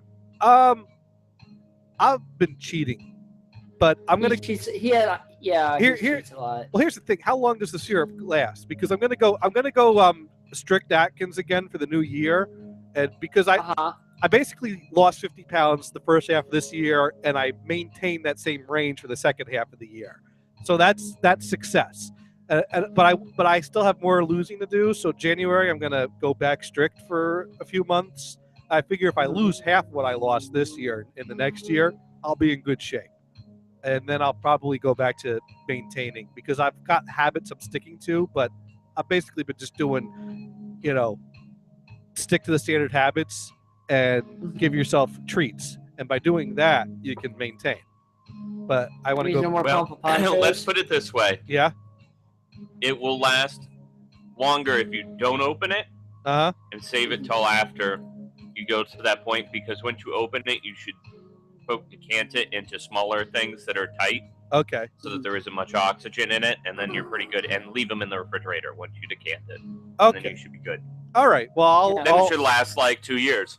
All right. Well, I'll hold on to that for because But then again, I don't even know what's happening next year because I might be moving at some point. All right. Anyways, I plan on. Okay, you can give if you do move, you can give it all to Mars. I'll bring it. Pancakes. I'm taking it with me. No, I don't know what's happening. I don't know what's happening, but I do want to go strict Atkins again come January and resume a little bit more weight just loss. be doing Papa Ponchos. No Papa Ponchos when I go strict. Okay, do your break. All right, we're gonna get down, break down. I'm gonna break down. You know what we're gonna do? We're gonna play. What are we gonna play? Oh. We're gonna play track 7. What's track 7? Okay, Triforce.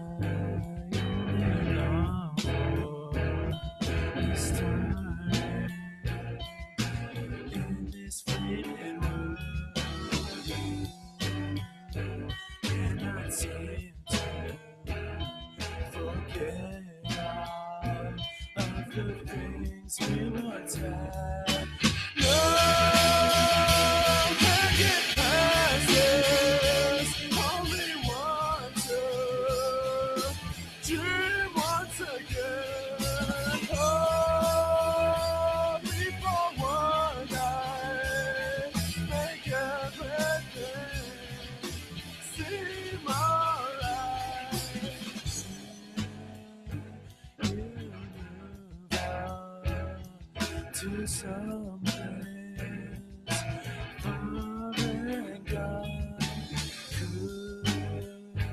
Could you tell me just what happened? Love can get past this. Only want to dream once again.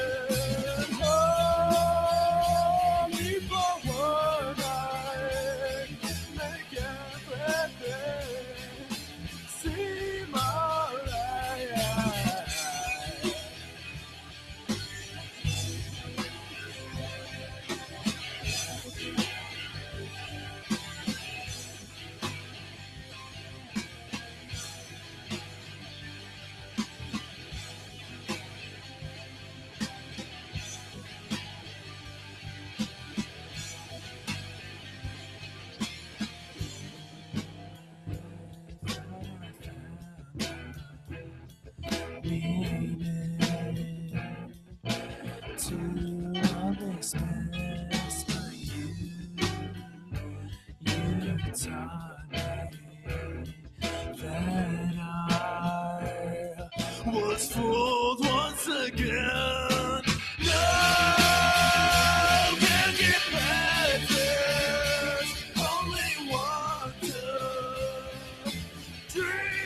once again. Hold me for one night. Make everything seem alright.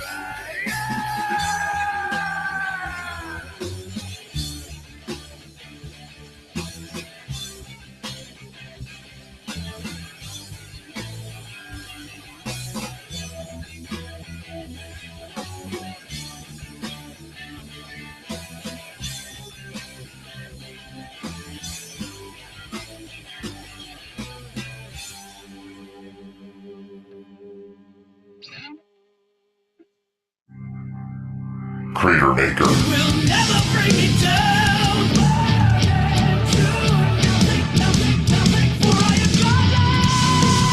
Crater Maker. www.cratermakerband.com. EP now available on iTunes, Amazon, CD Baby, and Bandcamp.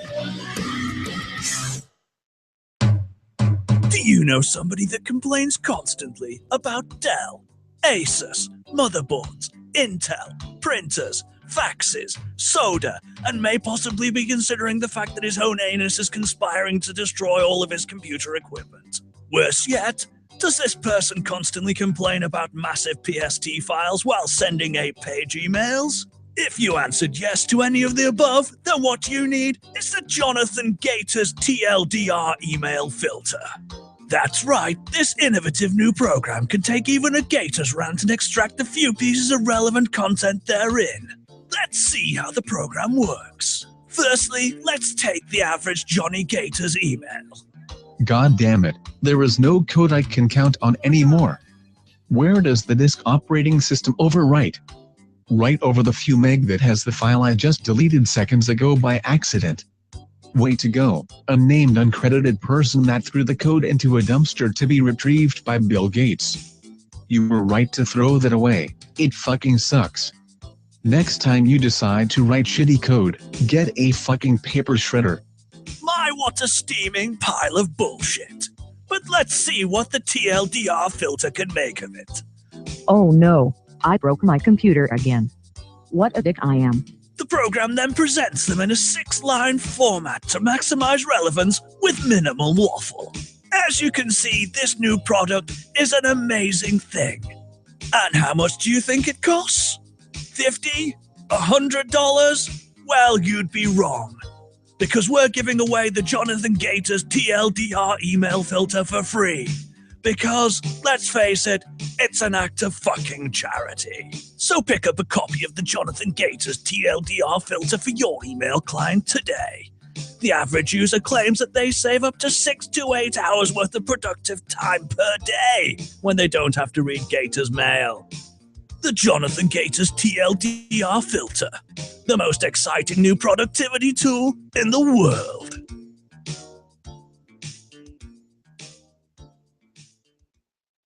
Are you still looking for that perfect Christmas tree? Well, look no further. Come on down to Gothard's Tree Farm. At Gothard's Tree Farm, we've got all your favorite Christmas tree varieties. We've got everything from Arizona cypress to white spruce, all available in a wide variety of shapes and sizes, all fireproof to provide added protections from overheating Christmas lights or unexpected alien visitors. And here at Gothard's Tree Farm, there's lots of fun for the whole family. Come on by and spend a day browsing for that perfect tree, and then enjoy a hot cup of Dickens' famous spiced cider, and spend an evening with us admiring the beautiful starlit sky looking for UFOs. So if it's a Christmas tree and family fun you're looking for, come on by to Gothard's Tree Farm. Pick out a tree and enjoy some UFO spotting today. Gothard's Tree Farm, located in lovely Dixmont, Maine, right at the corner of Route 7 and 15, just a stone's throw from Cabo Sea Conti Lake.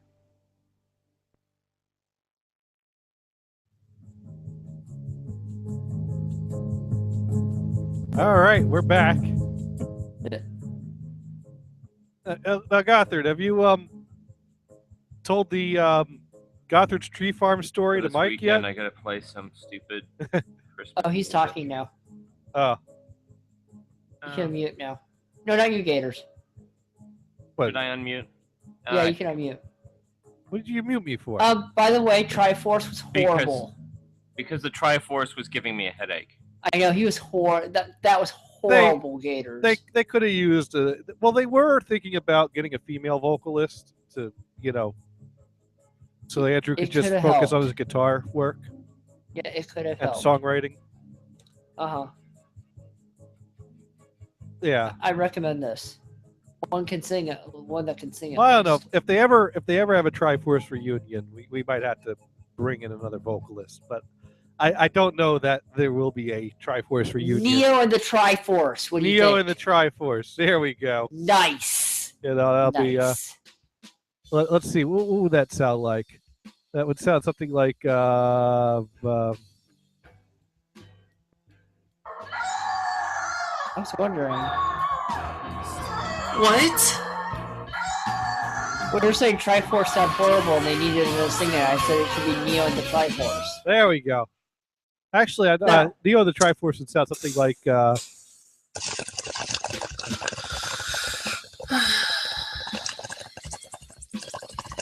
She sounds reminiscent for that sound. I remember that sound. Well, now the thing is, keep in mind, this is the same guy that gave us the great vocal line.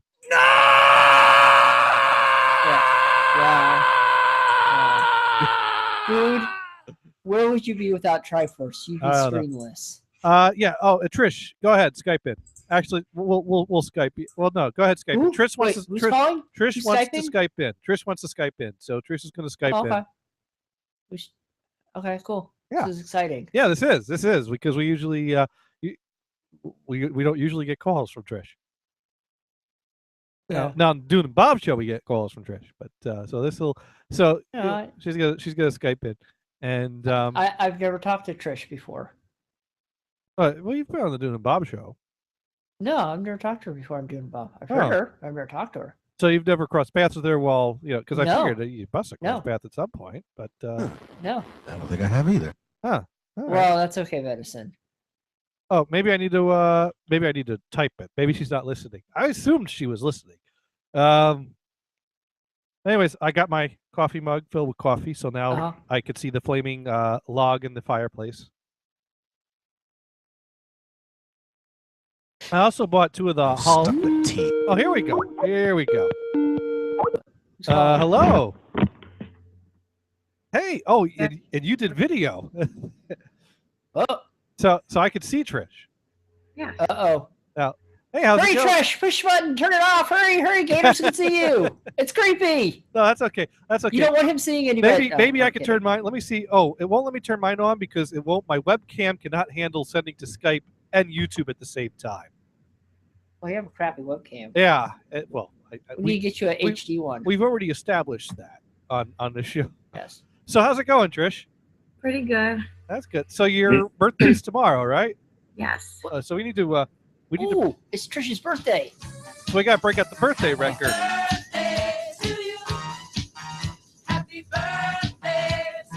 There we go. You're going to be 29, you said? 29, yeah. Wow, one away from the big 30. 30's not bad. Yes, It's 40 you got to watch out for. I already feel like I'm 100. Oh, just wait till you are 100. I'm probably not going to last that long. Sure you will. You're young. Why You're not? still in your 20s. You're youngin'. So you all ready for Christmas? No, I'm still wrapping presents. I'm still buying stuff. I've been Christmas shopping since July. Wow. And you're still not done. No. It's the people that start early. See, me, I just do it all in one day. Let's see, berries.com, get all my addresses together, click, done. Wow. Or then, and then bring up the wife's wish list, click, click, click, click, done. Mm. Actually, I got one more that I got to wrap, and then I'm all done. You know you can have Amazon wrap stuff for you. Yeah, what fun's that? You can have it delivered right to their place. You don't have to pay for shipping and handling. Oh no, I order Amazon stuff for my wife, so she doesn't get it out of the mail. I get it and I wrap it and I put it under the tree. Oh. You know. Well, there you go. And then my dad will every year I give him the link to the Amazon wish lists, and for a few years I pointed out to him, these lists are always there, and we update them, and the link stays the same. So you could, hold on to those links, hint, hint, and, birthdays and Christmas every year. You don't have to ask me. You could just use them, and every year without fail. Hey, do you have that, like, Amazon link? And, but what Chris and I do, because, it kind of sucks when you don't live near your family, and basically just the two of us chill by ourselves for Christmas, and we'll call or we'll get a phone call and we'll wish our family a Merry Christmas, but we don't have family member to spend the day with, so we basically intercept the fuck gifts. is going on? Oh, Trish is typing is what's happening. I thought we were getting invaded by some Jedi Knights. Nice.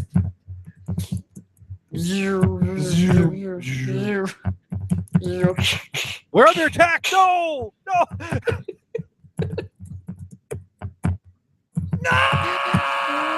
Oh, she hit Andrew. Oh.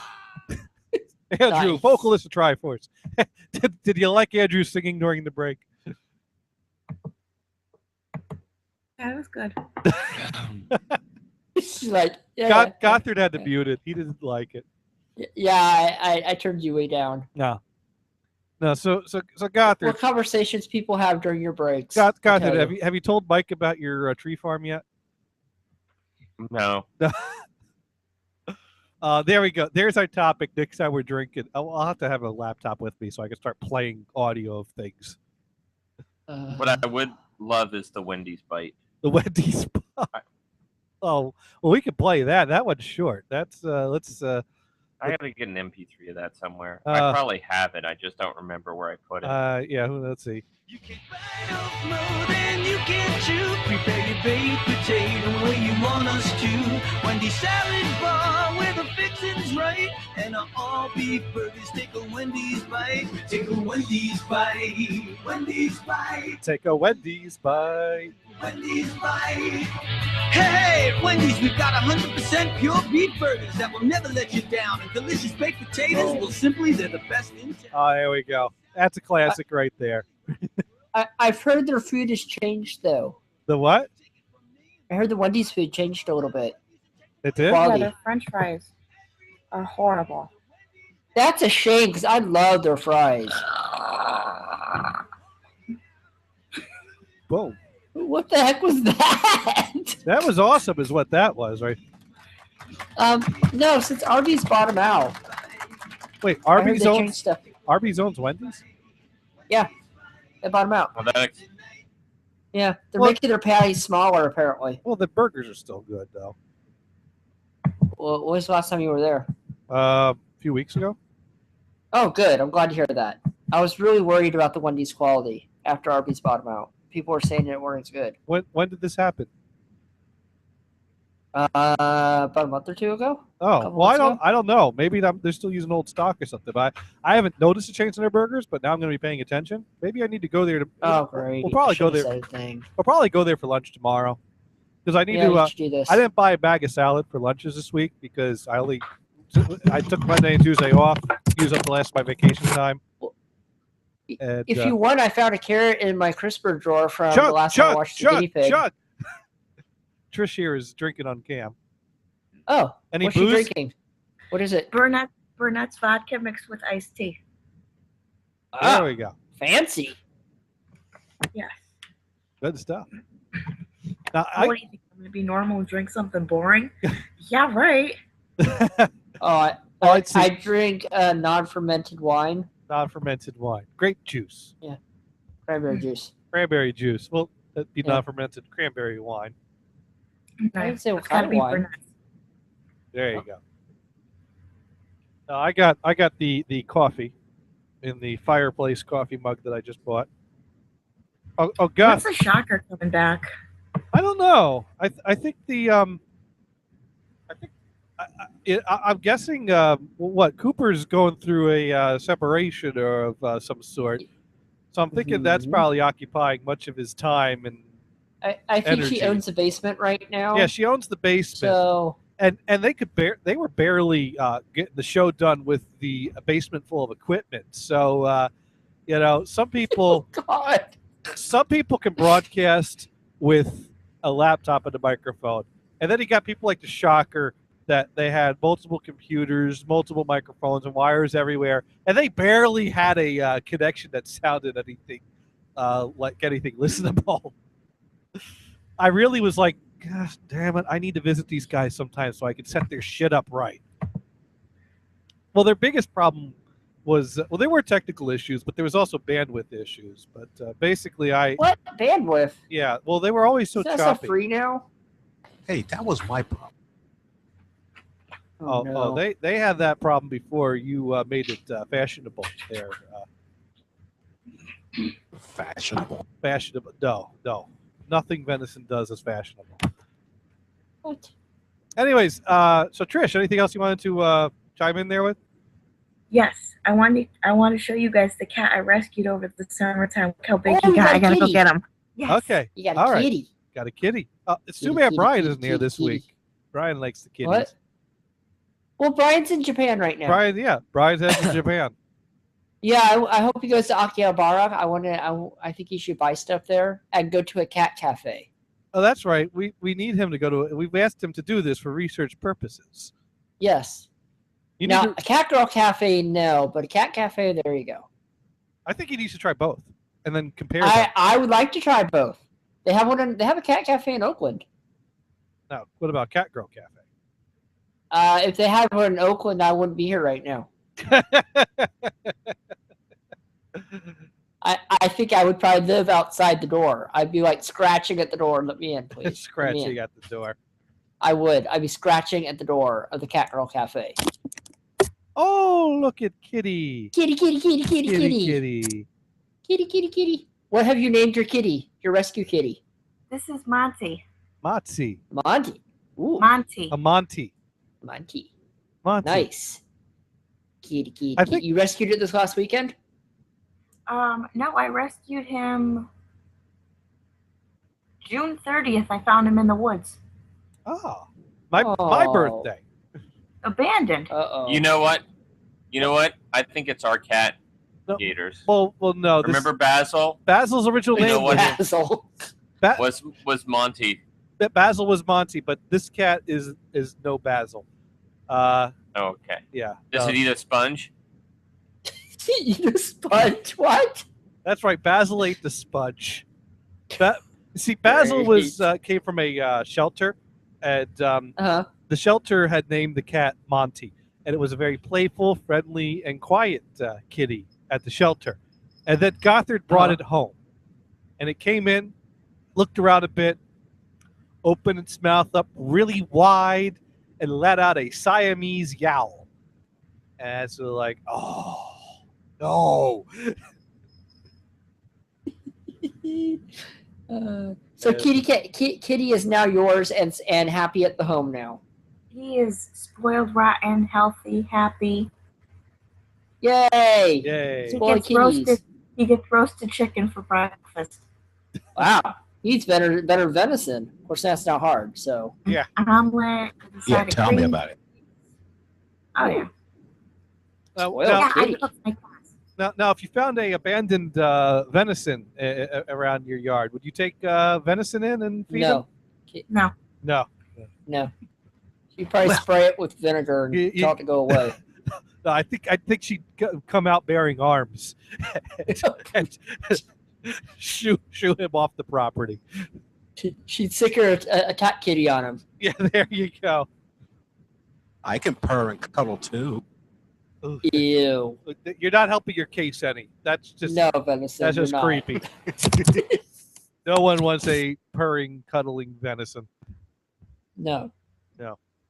Do you clean yourself with your tongue? Venison? He would if he could. If I could reach. Oh, that's nasty. Ew. Not really. Now the cat's looking away. Hey, why not? They do it. It's got to be some merit to it. No. Oh wow! Bad you venison. need this, Gators. I'm getting you this for for your for Christmas. Oh damn! Now I gotta get you something for Christmas other than strawberries. No, you're getting the where's the beef serving tray. I'm Where's- just kidding. Nice. Beef serving tray. Nice. Someone was looking up Wendy's. No, I gotta send you my spare copy of Percy Faith's Christmas. There you go. Please do not. Everyone needs a copy. That's a classic. Don't you miss it yet? Don't you miss it? Nope. Every year I would play it. You must miss it by now. Nope. I don't have that one. Which is why you miss it. Nope. It's just not Christmas without a little Percy Faith.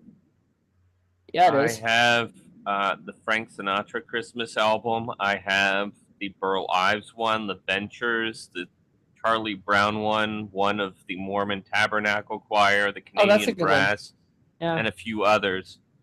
I do not need that one. No, everyone needs this Oh. one. It's not Christmas without it. Did you know Netflix has now got a U-Log on there?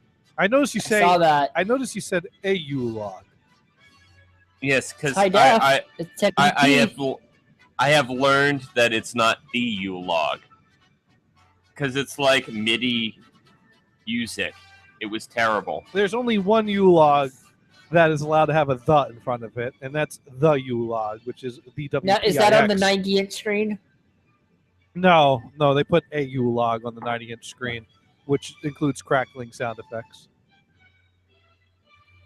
Well, Hey, guess how the New Year started off here last time, but not with a U-Log. The guy went straight up. He accidentally set himself on fire. Oh, that's Or close enough. You need the Wendy's. That's a the Yule new person. Wendy's chili button that says "hot off the range." Hot off the Oh, range. you know. Yule-Log, Yule person. So the you know. guy up the street, took one for the team. He was it's he was okay. quite festive that year. Yeah. Yeah. It was the year of fires. It was Yule Larry. Yule Larry. I gotta send you guys the link about the fire that happened downtown too. Okay. Ooh. Yeah, look up Charlton, Connecticut, downtown fire. What's the name of that town again? What? Charlton. Shelton? Yeah. Downtown fire. All right. It was a 5-alarm. Fire causes chaos Nice. in downtown Shelton, Connecticut Post. January 6, 2014. Here we go. Let's see. Ooh, man. Yeah, there's buildings burnt to the ground. There are some buildings that are standing that you can see the inside is just charred. Fire early Monday led to a building collapse, a water main break, and massive excavations that threw the city's downtown into chaos. As businesses were forced to close, traffic was detoured, and dozens of residents were displaced. Let's see. We're We're the walking wounded right now, mayor said. No one anticipates something like this. Let's see. Now, is this the one that some guy was on fire? Or No, that's up closer by me, but the downtown one was like the biggest one. ooh. Well, anyways. Wow. We only have Yeah. Southern California that explodes every year. We don't get a whole place Speaking to of blow up. unexpected explosions around Christmas time, I got a great idea that I'm gonna. I was gonna try to plant the seeds for this one, and see if I could fool people. But no, you're my people. I'm gonna give you a great idea to fool people. Okay, with. okay. All right. Everybody write this down. All right. You want I to have tell notepad people to open. look for a recipe. Okay. I need to find it again. Is it a recipe? Is it a cheesecake? No, it's the no. It's a recipe for lemon cookies. Ooh. Oh. You don't Are want they to make having a party afterward? no. It's and you can find the recipe on the Food Network website, and it's kind of funny it ended up there. So let me give you this recipe. The ingredients are 1 egg, half a cup of buttermilk, 5 teaspoons of baking soda, a half teaspoon of vanilla, 1 cup of lemon juice, 1 1/4 cup of sugar, 7/8 cup all-purpose flour, 8 tablespoons of butter or margarine melted. And I don't. I already see a problem here. Let's go with the directions. In a small bowl or 2-cup measuring cup, beat the egg until foamy. Add buttermilk and vanilla and blend well. Add the baking soda, 1 teaspoon at a time, sprinkling it in and beating until the mixture is smooth and the consistency of light cream. Add the lemon juice all at once and blend into the. Okay, we don't need to continue with the recipe at this point. The rest of this doesn't matter. Yes, that's why I said I see a problem here. This is the point where your recipe turns to a foamy mess and explodes all over your kitchen. This is a joke recipe from a Penn and Teller book, is what this is. And the funny thing is, and the recipe has made it onto the internet innocently without. Actually, there is a warning on the website. Note warning: this is a gag recipe, which will actually foam all over the place and not make lemon angels at all. All right, so go find this recipe, give it to your friends. And then when they beat you down with the thing they beat the egg with. Remember, Swedish lemon angels. You can find this recipe all over the internet. So go ahead and print up a nice official-looking card and give it to your friends and go, hey, I found these cool-looking cookies that you should make for Christmas. Haters. And if you do this, please be near enough with your phone to take video footage and send it to us here. Because we'd like to share that with our viewing audience. Somebody just passed out. No. Chris is adjusting the camera. I got my own personal kitty cam right now. Is what I got. Nice. Yeah. All right. Well, hey Trish, thank you for calling us. We're going to let you go now, but bye Trish. Bye Monty. Let's stay tuned. Anything else you want to say? Kitty. Ow. Okay. Ow. Yeah. All right. Aw. Oh. That's not nice, Monty. Oh, and Monty's getting up and walking away. We've just defended Okay. Monty. I'm done with the camera. How dare you call me not nice? I'm out of here. Yeah. All right. All right. Thanks for Bye. calling. Bye, Trish. There we go. So yes, Swedish lemon angels. There we go. You know what, Gothard? You should suggest this recipe to your mom. She's Swedish. She might want to try a Swedish recipe, and she would never forgive you for this. She would probably beat you down, wouldn't she? You could go, hey, Gator sent me this recipe. He said you should try. I would be lying. I did make the spritz this year. You made the spritz? What's that? Yep. The almond cookies. The wreath-shaped ones. Oh, no, you should. No, these are Swedish lemon angels. You should make these. No. Almond cookies sound pretty good. They are damn good. But they are. Gators has had them. But they're not nearly as explosive. No, my favorite is the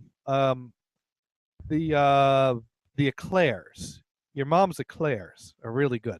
Well, I like the little eclairs you buy in the box at Safeway. No, this is the eclair that the mixer came with a recipe for them, and she would make them for New Year's every year when there was a New Year's party.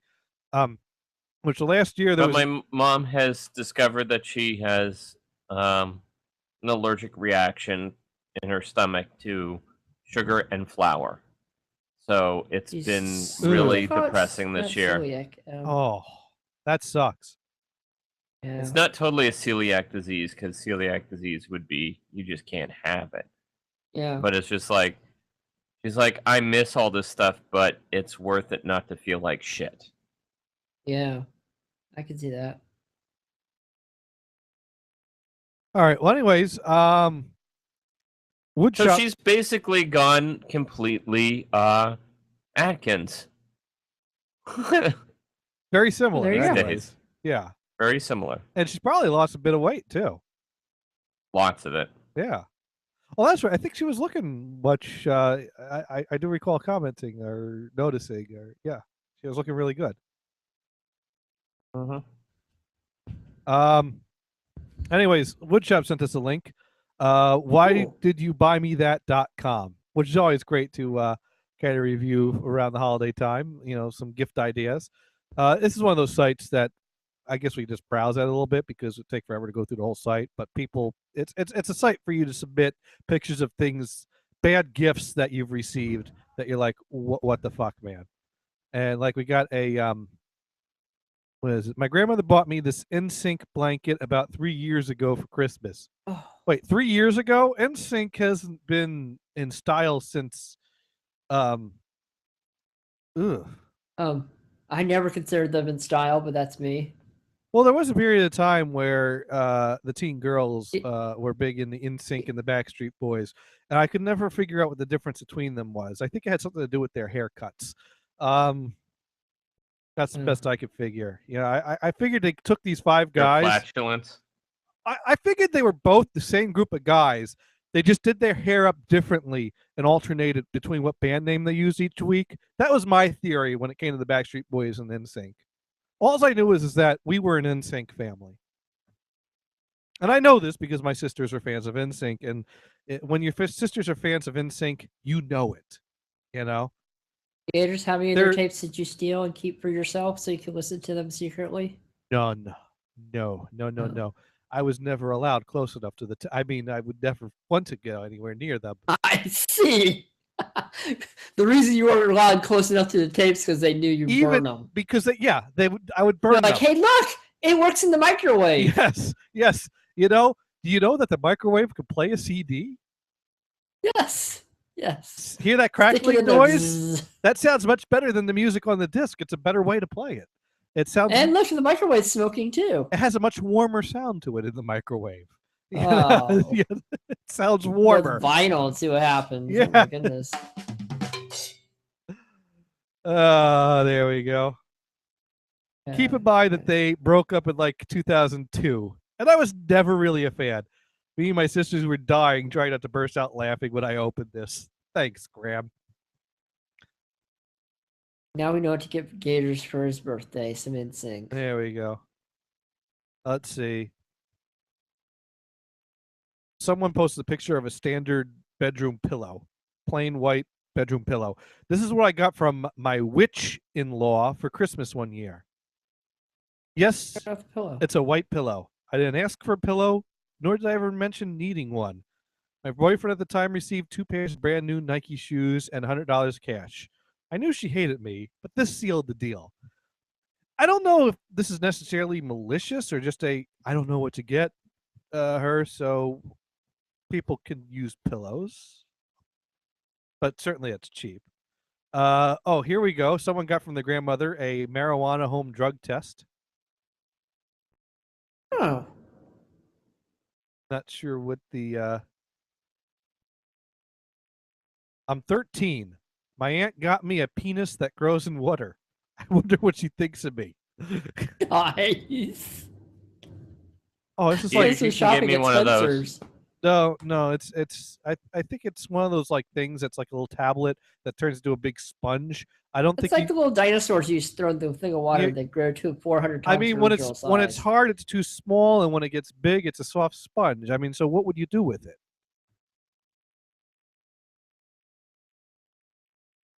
I mean, other than Feed it giggle to the dog. You giggle and point at it. Basically, is all you could really. I don't know.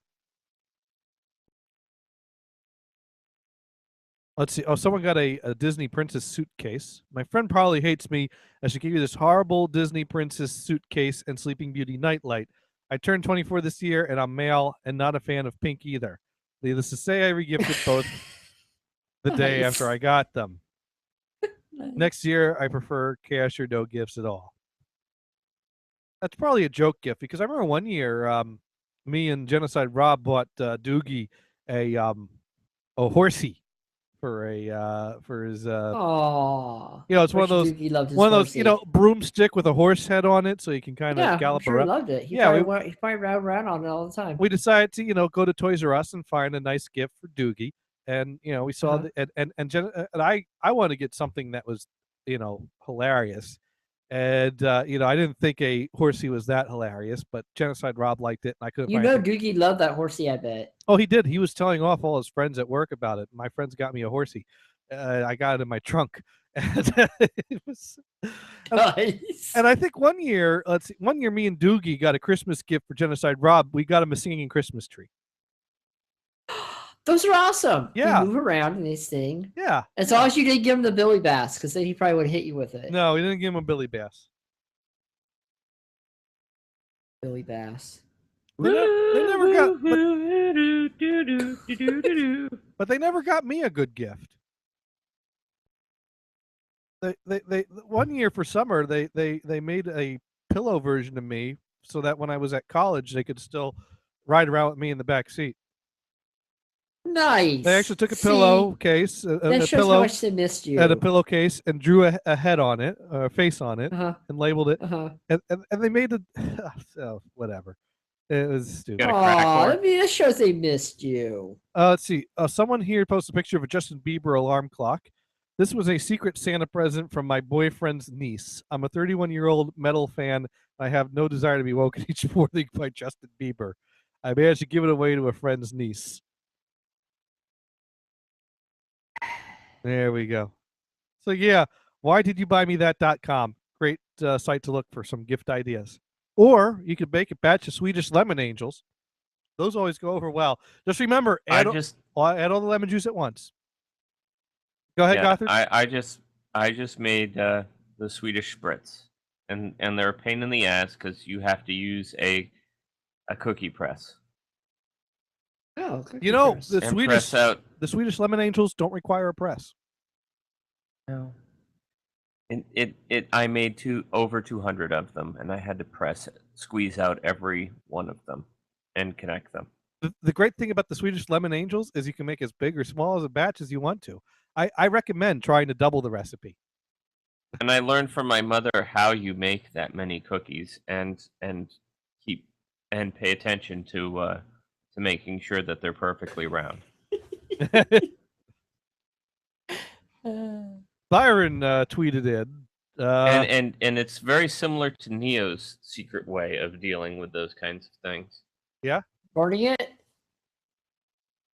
Baking while baking. Baking Let's while put it baking. that way. There you go. There you go. Byron writes in, my mom once got me a talking book player, which was free from the state library to blind readers. She even wrapped it. Nice. Trish writes in, the best present is a bottle of Burnett's vodka. Oh, there you go. Is that better? That's probably better than the blue bottle, right? Probably. I would think so. Although I still got plenty left in the big blue bottle on the fridge. What? So. You got more? You should drink it all now. No, Hurry. no, I don't drink vodka. Oh, you're bringing it to work tomorrow? I'll be filled with the Christmas spirits. No, I won't. yes. I still have. Let me tell you. On Friday, I bought. Well, let's see. I bought a 12-pack of Guinness, 3 of the chocolate stouts, 1 of the Tatty Porter, 1 of the other stout, and 1 of the oatmeal stout. And I only had the chocolate stout of the big bottles, so I've still got 5 Sam Smith beers in my fridge to enjoy over the rest of the month. And then I bought a 12-pack of winter lager on the shopping trip the next day. So I've got Guinness. I've got Guinness and winter lager and Sam Smith's in my fridge to drink on the weekend. You have 13 days to kill your liver, then, right? Is that what you're saying? Well, I got a drink on Christmas Eve. I'll probably have at least 1 on Christmas Day, and plus I got this weekend. I got to drink. I'll probably drink at least 2 of those big beers during Emily's show this Saturday. Yeah, because Emily's doing the Aussie countdown on her next episode of the Final Countdown. I was giving her suggestions. She's Gator, really. You want to go ahead? You want to know something bizarre of totally unrelated stuff? Guess what? A copy of Talking Heads Stop Making Sense on 8-track went for recently on eBay. 60. Nope. $3,200. Lower or higher? 100. $76. Wow. That's insanity. That's insanity for just something that Columbia Record Club put out. Yeah. Well, what stopped making sense? Wasn't that the mid 80s? That was about 84. 84. So that's like hitting the tail end of. Because I think, well, I know Michael Jackson's Thriller made it to Columbia House 8-track, but I'm trying to think if Bad did. Because I know Michael Jackson Thriller on 8-track is, well, actually, that one probably is That was early 80s. So probably Bad is the one that's hard to find. I do have Stevie Wonder's original Musicarium on 8-track, which is a Columbia House issue. Trish writes in, Dune sent me the blue bottle. I keep it next to the Hooters bear and my hen creamer that now is filled with my stretchy headbands. That's cool. Nice. Well, you know, you could take that blue bottle and turn it into a glass with that kit that Dune has recommended. Byron writes in, one time my mom pawned my camcorder and then she got it back from the pawn shop for me for Christmas. Nice. Nice, Byron. Oh. You're... Oh, I'm noticing goodness. a theme here about Byron's mom. But Byron, do you generally enjoy visiting your mom around the holidays, or I think you go somewhere else for the holidays. or do you like finding another family to spend time with? I did find a copy, and I didn't buy it, but Black Forest Bluegrass, I found it on cassette. Oh, Blaugrass? Blaugrass. I was thinking... Black Forest Blaugrass. I was thinking of... I figured it was something Venison would love. Blaugrass. Blaugrass. Blaus. What? Never... You know, PDQ Bach? Black Forest Bluegrass? Black Forest Bluegrass. Yeah, PDQ Bach. They make good gummy bears. I like Black Forest. Flowers grass. PDQ Bach I'm familiar with, not that song, and definitely not that tree. Flowers grass. Listen, what about Black Forest gummy bears? Would you have those? Those sound kind of weird. Here, let's Those are demonstrate. really good. Here we go. We got PDQ Bach, one of Johann Sebastian Bach's sons, of course.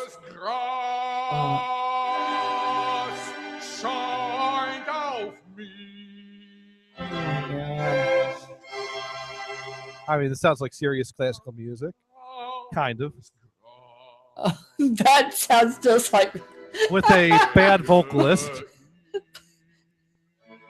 Byron, that advice didn't help, did it? Byron says that his mom once got him a bag of marbles and told him to stop losing his marbles all the time. It didn't help much, did it? I see. What I particularly like about Black Forest Bluegrass is this transition right here. It's coming up. Wait for it.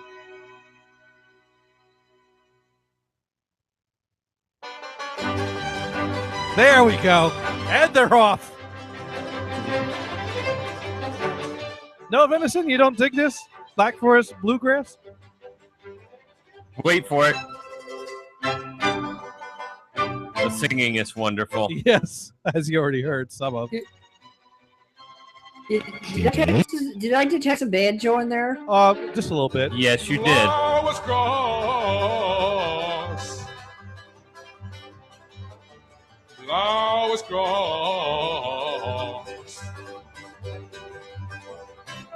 Flowers grass.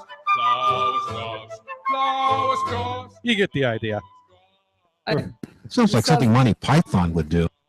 Sounds like something you play, Venison. Oh, that's classic PDQ Bach. I mean, you know, it's funny, it's a joke, and there's some seriousness to it too. Because I mean, he gets a real serious bluegrass band to play with an orchestra and play this, you know, Bachary of classical music. It's very well played. I mean, you can tell these are real musicians playing. Yo. Oh. But, you know, the joke being that PDQ Bach was a pioneer in bluegrass music before it was popular. Yeah. I don't know if I believe that. Well, that's the story. Yeah. You know, all his albums have good stories that go with them.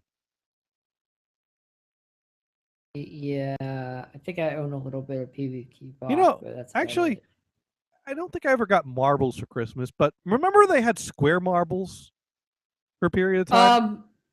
We once, those don't roll too well. Me and How my do you play marbles with square marbles? Me and my brother got square marbles for Christmas one year. No, it was something that they actually made for a period of time, and like they came with some type of shooter device that would spring load it to. It was so you can shoot your eye out. Yeah, well, no, so you could hit the square marble, and it would slide on a smooth, flat surface. I believe. I need to Google this. What if you take a regular marble, and pop it in there, and shoot it at people's head? No, you didn't do that. It didn't shoot them out. It just hit it, and then it would slide. What if someone made a nice spring-loaded device to shoot marbles out of? I think they had a name for that, but I forget what they were called. A marble shooter? No. I mean the square marbles. Which operates in, I think it would be amusing to send Venison a 36 package case of each ramen flavor. That would be great. I Wait, go they for make that. 36 different types? Oh shit, Venison! You could probably, live on ramen Believe for it a or not, year. I developed taste for ramen. How about ramen made with black rice noodles? Black rice? Is that old? What the hell are black rice noodles? Oh, Venison! Don't tell me you prefer white rice to black rice. Where's the white rice at?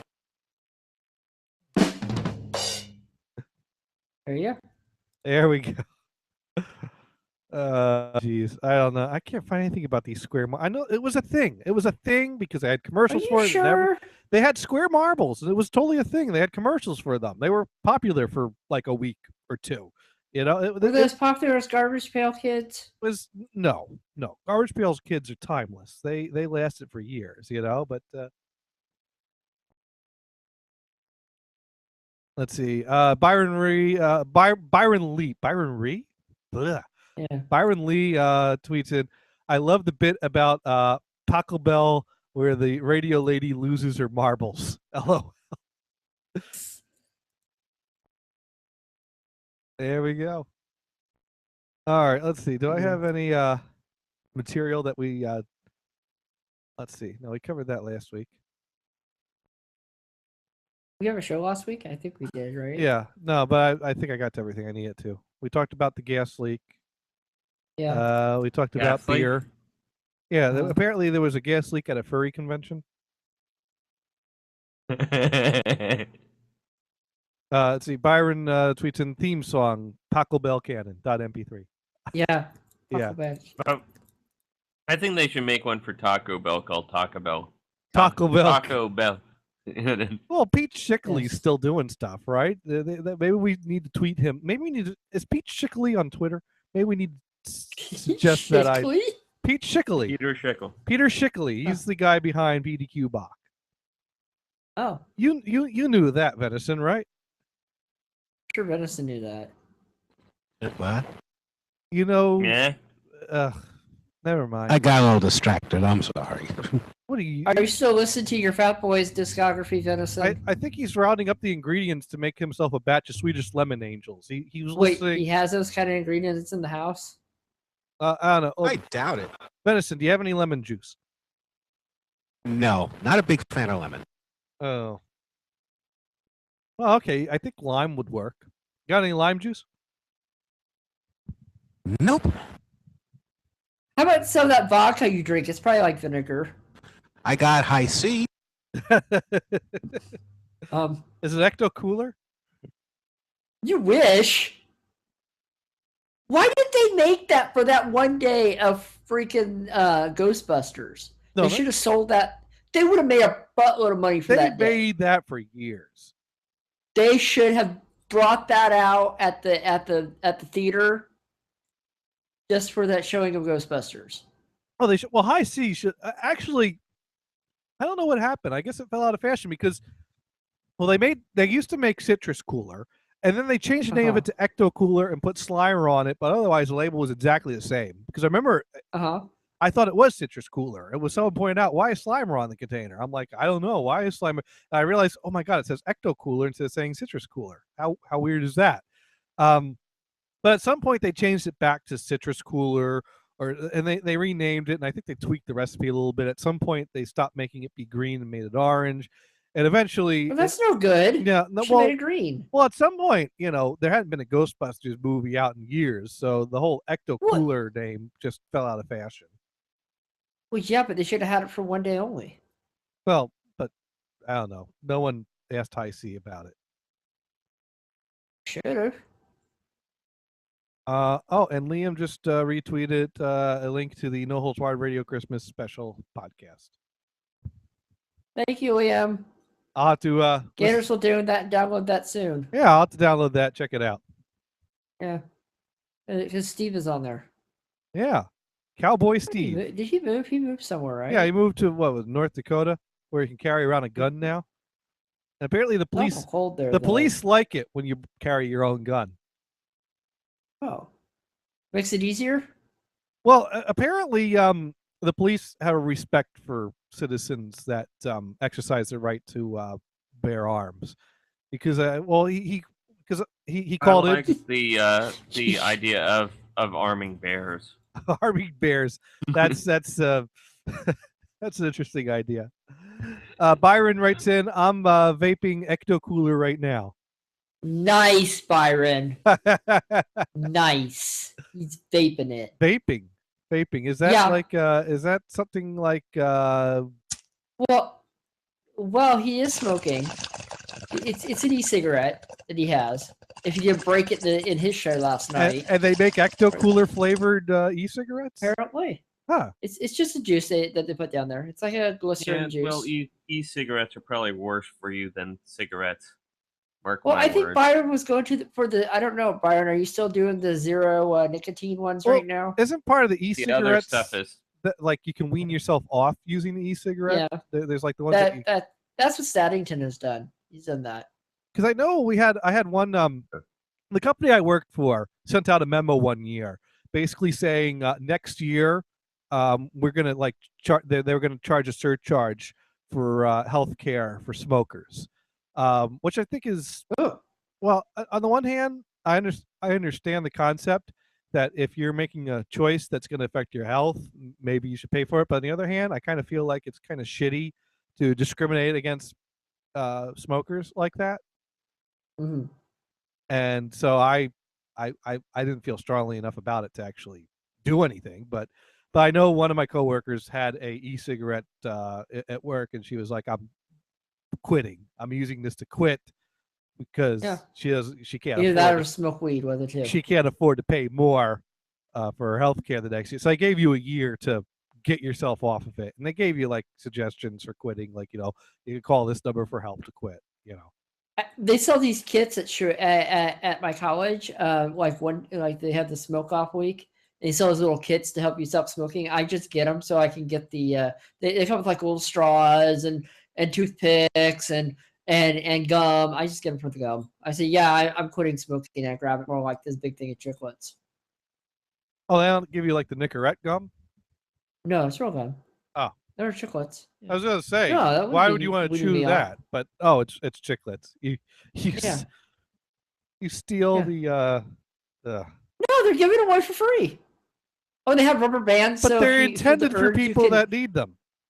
Byron, you know what? There's a lot of. It doesn't matter. Byron tweets in, e-cigarettes have got to be better than cigarettes. Those things have thousands of chemicals. E-cigs only have 3. I don't know. I'm not a smoker, so I don't know. And it smells better. I don't have to smell other people smoke. I always appreciate people smoking, vaping, because honestly, there's this one area in this right before the parking lot that there's like 4 to 10 people out there smoking cigarettes. It's like this cloud. It's horrible. Here's the thing. I'm not a smoker. I always growing up, you're hammered with the deep reasons why it's bad for you, and I didn't have many friends, so I never really had the whole like peer pressure thing, because I didn't fit in. I didn't fit in anyways, so it's not, and I didn't care. I cared, but it wasn't like smoking was suddenly going to make me cool. I was already not cool, so I never really had. You should have had more Transformers as a kid. I never had the peer pressure to smoke, so I didn't have that, and I just always felt like smoking just always seemed really dumb to me. Like, why start? I understood once you were hooked on it why you would keep doing it, but I never understood why anyone would start smoking. But my mom smokes, so Yeah. I've always had like secondhand stanky smoke. Well, my but, mom like I smokes. say, I appreciate the vapors because honestly, it doesn't stink, and I don't Right. have to deal with it. But no, it actually smells like the flavor of the yeah. But well, of the it's stuff they're just glycerin. smoking. It's the stuff they use at concerts for smoke machines. But as a That's what comes out of it. but as a non-smoker, I've kind of felt like the whole anti-smoking has gotten a little out of hand. The truth. I don't think so. The truth campaign makes me want to smoke in protest of how ridiculous and stupid their commercials are. I feel like calling the truth campaign and say every time you air one of your commercials, I will smoke a cigarette. Now I won't do that. I don't because watch commercials. I wouldn't so do that to that myself. fixes that. But I hate their ad campaign. I think they're over the top. Now they're getting to the disgusting point. I think putting the disgusting pictures on the cigarettes is, I don't want to see that. Exactly. Other non-smokers have to look at these things too, Yeah. Can you have some respect for those of us that have to see these things? I don't want to see It's one fucking commercial. I gotta turn my head away from every time they fucking air it. And I'm sorry, Gators. You have to turn your head away. Oh my god. I don't want to see it. I don't want this crap on my TV. It's like, oh, I'm sorry. There's a bunch of body bags falling into a vacant lot. But maybe that actually gets to someone's psyche a little bit, saying, oh, maybe I shouldn't smoke. The thing is that we've been pounded over the head with this for long enough now. I unless you've been living under a rock, you've gotten the memo. It's bad for you. The message has been delivered. We all get it. But the thing is, I sympathize with people that can't even smoke anywhere now. Now I get it. You don't want to allow smoking indoors, secondhand smoke. Okay. And then you can't smoke outside in certain areas. They're trying to ban it. And it's like, where is, if you're allowed to make the personal choice, but where can you take it now? I don't know. I don't know. I just point and laugh at the people in the parking lot. It's not my problem. The point is, so I don't care much, but I sympathize. The Gators. The point is, there are more harmful chemicals in one cigarette than there is in a bottle of Fireball whiskey. Oh, antifreeze, you mean? Yeah. Yeah. Yeah, but I'm leave my Fireball whiskey alone. try showing up to work after doing some Fireball whiskey versus showing up to work after smoking a cigarette, though. My mom used to do that when she was working as an RDA, and they fucking told her and wrote her ass up because she smelled like cigarettes. Yep. Oh. Mm-hmm.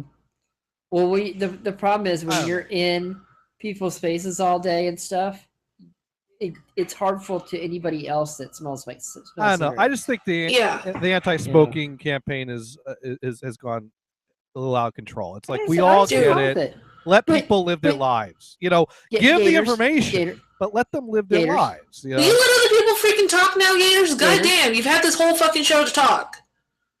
It's my show. Actually, so he thinks. Okay. Yeah, really. All right. I'm joking. Let's hear about Neo's underwear. Guess who's in a cone of shame? Oh, that's right. We're supposed to skip past this, right? Neo, you wanted to talk about underwear, right? What are you gonna do? Curious what a girl's. No, just fucking never mind. I give up on you, man. Hey, everybody, want to see? You're like the fucking Gestapo of a freaking internet radio show. I'm not the Gestapo of anything. I'm the host. I let people say what they want to say. You leave an idle for nearly all the show, and then you come back and decide, well, hey, fuck you. I'm just going to insult you. Man. Yeah, I'm going to. Oh. Whatever. You want to know why? Because I'm letting everyone else talk. I'm letting you talk. I'm letting God knows what else is talking. All right. What would you like to say? Because I don't want to turn this into a show about smoking. I'm just going to say sometimes I feel like the anti-smoking is out of control. I didn't want to turn it into a half-hour debate. So whatever. So why the fuck did you say something? You want feedback. You don't want want dead air, but yet you don't want anyone to fucking talk over you. Because Byron talked about e-cigarettes. Gothard said something about them being worse. Byron said something about them being better. And I said something like, well, geez, just let...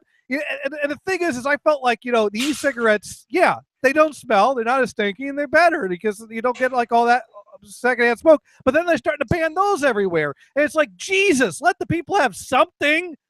That's what I was about to say, Gators. I was going to say, if they're going to ban smoking, they should lighten up on the e-cigarettes. Yes. Because I would rather people smoke e-cigarettes somewhere than regular cigarettes, because I don't want to die of secondhand cancer. Right. Yeah. No, I understand. I don't want to breathe secondhand smoke either. But then there's sometimes where you hear situations where, like, you can't smoke inside, you can't smoke outside. It's like, geez, we all have a right to certain things. There's got to be some give and take on all sides. I don't know.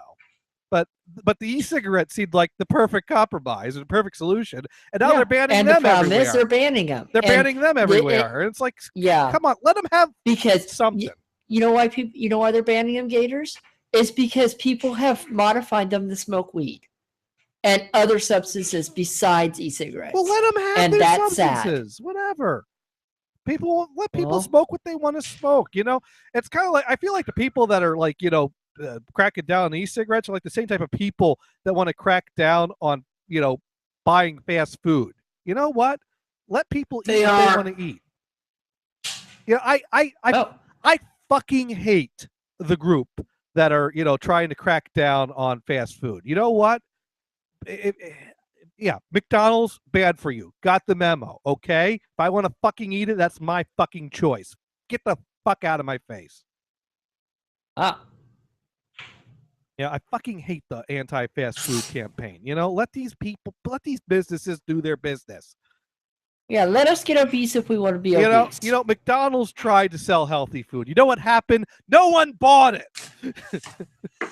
Also, no one bought the McSpaghetti. Well, that just sucked. Byron McPizza. Oh, poor McPizza. Bring back the McRib. What are you talking about? The McRib. It is back. Yeah. When? It's back here. Yeah, it's been back. I don't know. You see all the 500, 600 pound people driving their little jacksies all over Crescent City with a freaking McRib in their fucking mouth. Our McDonald's has skipped the McRib the past few years. They have not brought it back.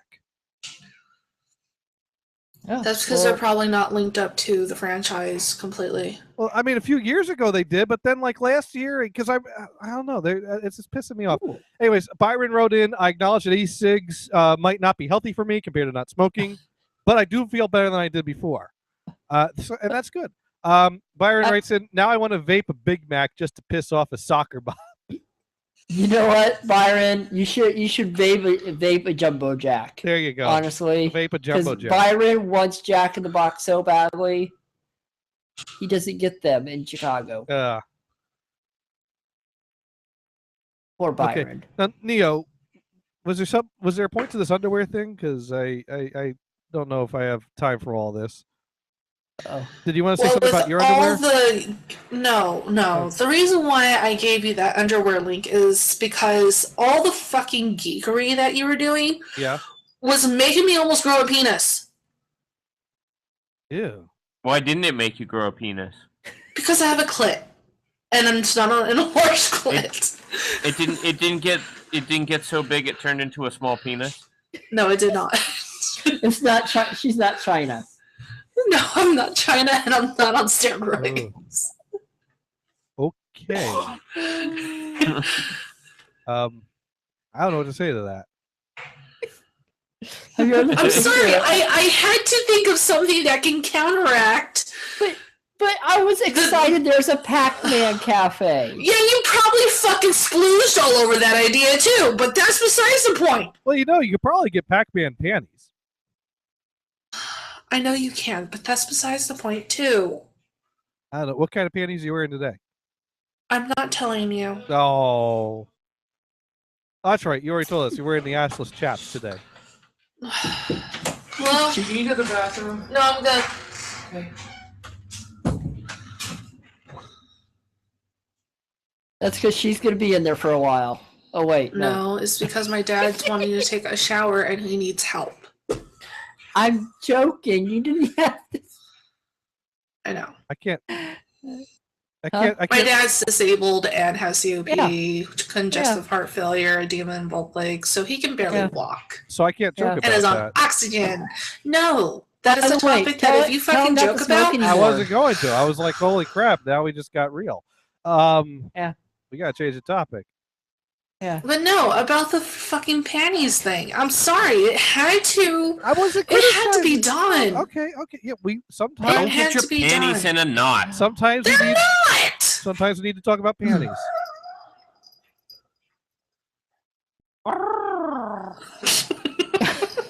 I don't know why. Yeah. You were hearing that earlier too. Yeah, I don't know why your cat's having a little attack right now, but She was having an attack earlier. Byron writes in, Neo is being a dick, so I guess she could grow a penis. oh, poor Byron. Oh, Neo, you are a dick, and that's why we love you. Not. Don't confuse a dick with PMS. Come on.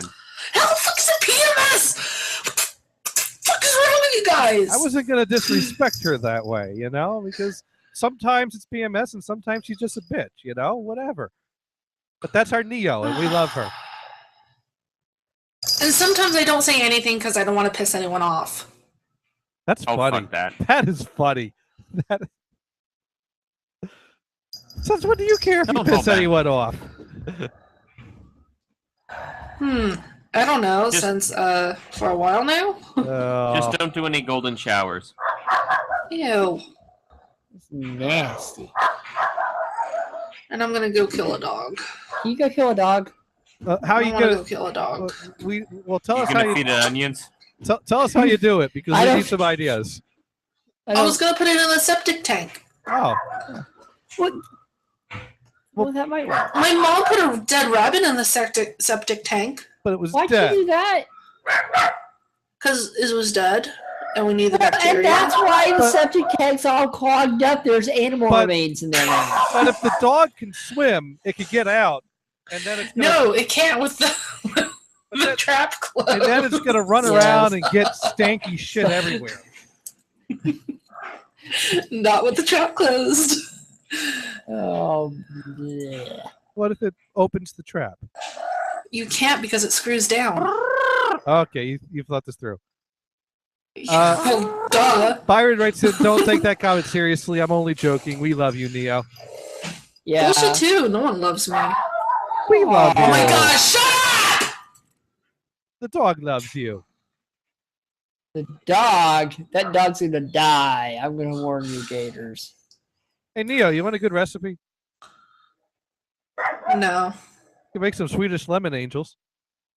What the fuck are Swedish I want lemon some angels? Swedish lemon dogs. No, it's a really cool recipe. You take 1 egg, half a cup of buttermilk, 5 teaspoons baking soda, half a teaspoon of vanilla, a cup of lemon juice. That's about as far as we need to go in the ingredient list. Just, mix those things together and, yeah. Swedish lemon angels. Either a cat or a Wookiee.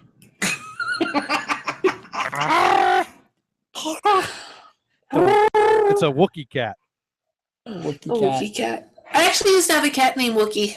Yeah, my sister's old boyfriend used to have a long-haired cat. His name was Wookiee. He was pretty cool. Yeah, ours was a brown tortoise, and she was long-haired, and her face actually looked like that of a Wookiee. Of Chewy's, nice, nice.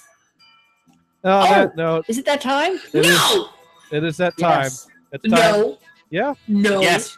My dinner is nearly ready. You forgot my video. We've reached the 4-hour point. No, and we my didn't. dinner is Yeah, we did. about It's 9 ready. o'clock. And, You and did it on air. His wife No. will kill him. I'm gonna go eat You're dinner. a douche. I'm gonna go eat dinner. and You're a watch. fucking douche. You are a sour vinegar douche. I do 1 hour extra than what is the standard show on this network. Tell him, Lucy. Wait. We have a standard show on the network? Well, Oh, Dune. Yes, we do have Dune. Dune does 2 hours. Vamp does 3 hours. Other shows used to do 3 hours. You're still a douche. And I do 4 hours. 4 hours of douching. That's a lot of vinegar. Well, you have your own show to do your panty material. I don't have my own show. I thought you had your own show. Do you not have your own show, or? I stopped doing my show. Well, whose fault is that? 3 years ago. Yeah, Whose 3 fault years is ago. that? Can I blame venison? Yes, you can. Yes. Okay, That doesn't blame make venison. Remember, the MOTD on the server is venison is old. That doesn't so. make it true, Yes. but you can blame him. I was Okay, I'm blaming blaming venison. Yeah. Okay. All right. Anyways, that's what Lucy has learned today. we do try to be educational here, and I know I've learned a whole lot on today's show. But let's go around the room. Neo, what have you learned today? I learned that you're a cock-nobbling, douchey, vinegary son of a whore. Yeah. That's not really a whore, but it's actually a lovely person. The All bitch meister of all yeasty infected douche nuggets. Mars, what have you learned? I've learned that Whacked Out has turned the nativity scene into a Robot Chicken episode. Venison, what have you learned? I haven't learned a whole heck of a lot. Everything was just too confusing. What, Venison, really? Well, a half-assed connection will do that. No, the connection's just fine, but no, it's all that weird video game technology about fruits and keys and things that I had no interest in because I never played that. That was only like 5 minutes of the 4-hour show. No. It was more like 30 minutes. It was 5 minutes. Sorry, It was a I like 5-minute Pac-Man. YouTube video. Okay. I like the Pac-Man. Yeah, but you play that one, but not mine. He loves me more than you. You kept stopping me when I was trying to get to it. Okay, that's God. Fucking bullshit! I was silent for a good part of the damn show. Wow, one fucking Gothard, sword. what have you learned? Neo has PMS. I don't PMS. I don't know, Dio. Fucking ass. I tried to defend you, but you're not helping your case, Eddie. Okay, why can't I be bitchy one time? Or a few times? Oh, you can. Okay, most of the time. That's hot right there. And I feel No, weak Venison, now. I'm only bitchy around you all of the fucking time. No, you're all the fucking time. All right. And I've learned that Neo has lots of great advice on how to properly do your job, which she doesn't follow.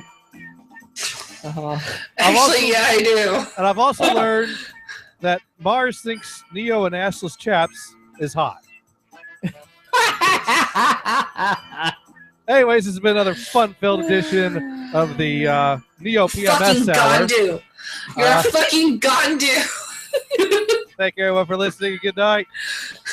Fucking damn shit. Happy holidays! Oh, and Bing will be here next week. I was wondering about that. You cunt. You're gonna do a New Year's Eve show? I don't know. Maybe we're scheduled to be on. I guess I normally do. I might as well. That would be fun. I can invite Scotty over and he could be part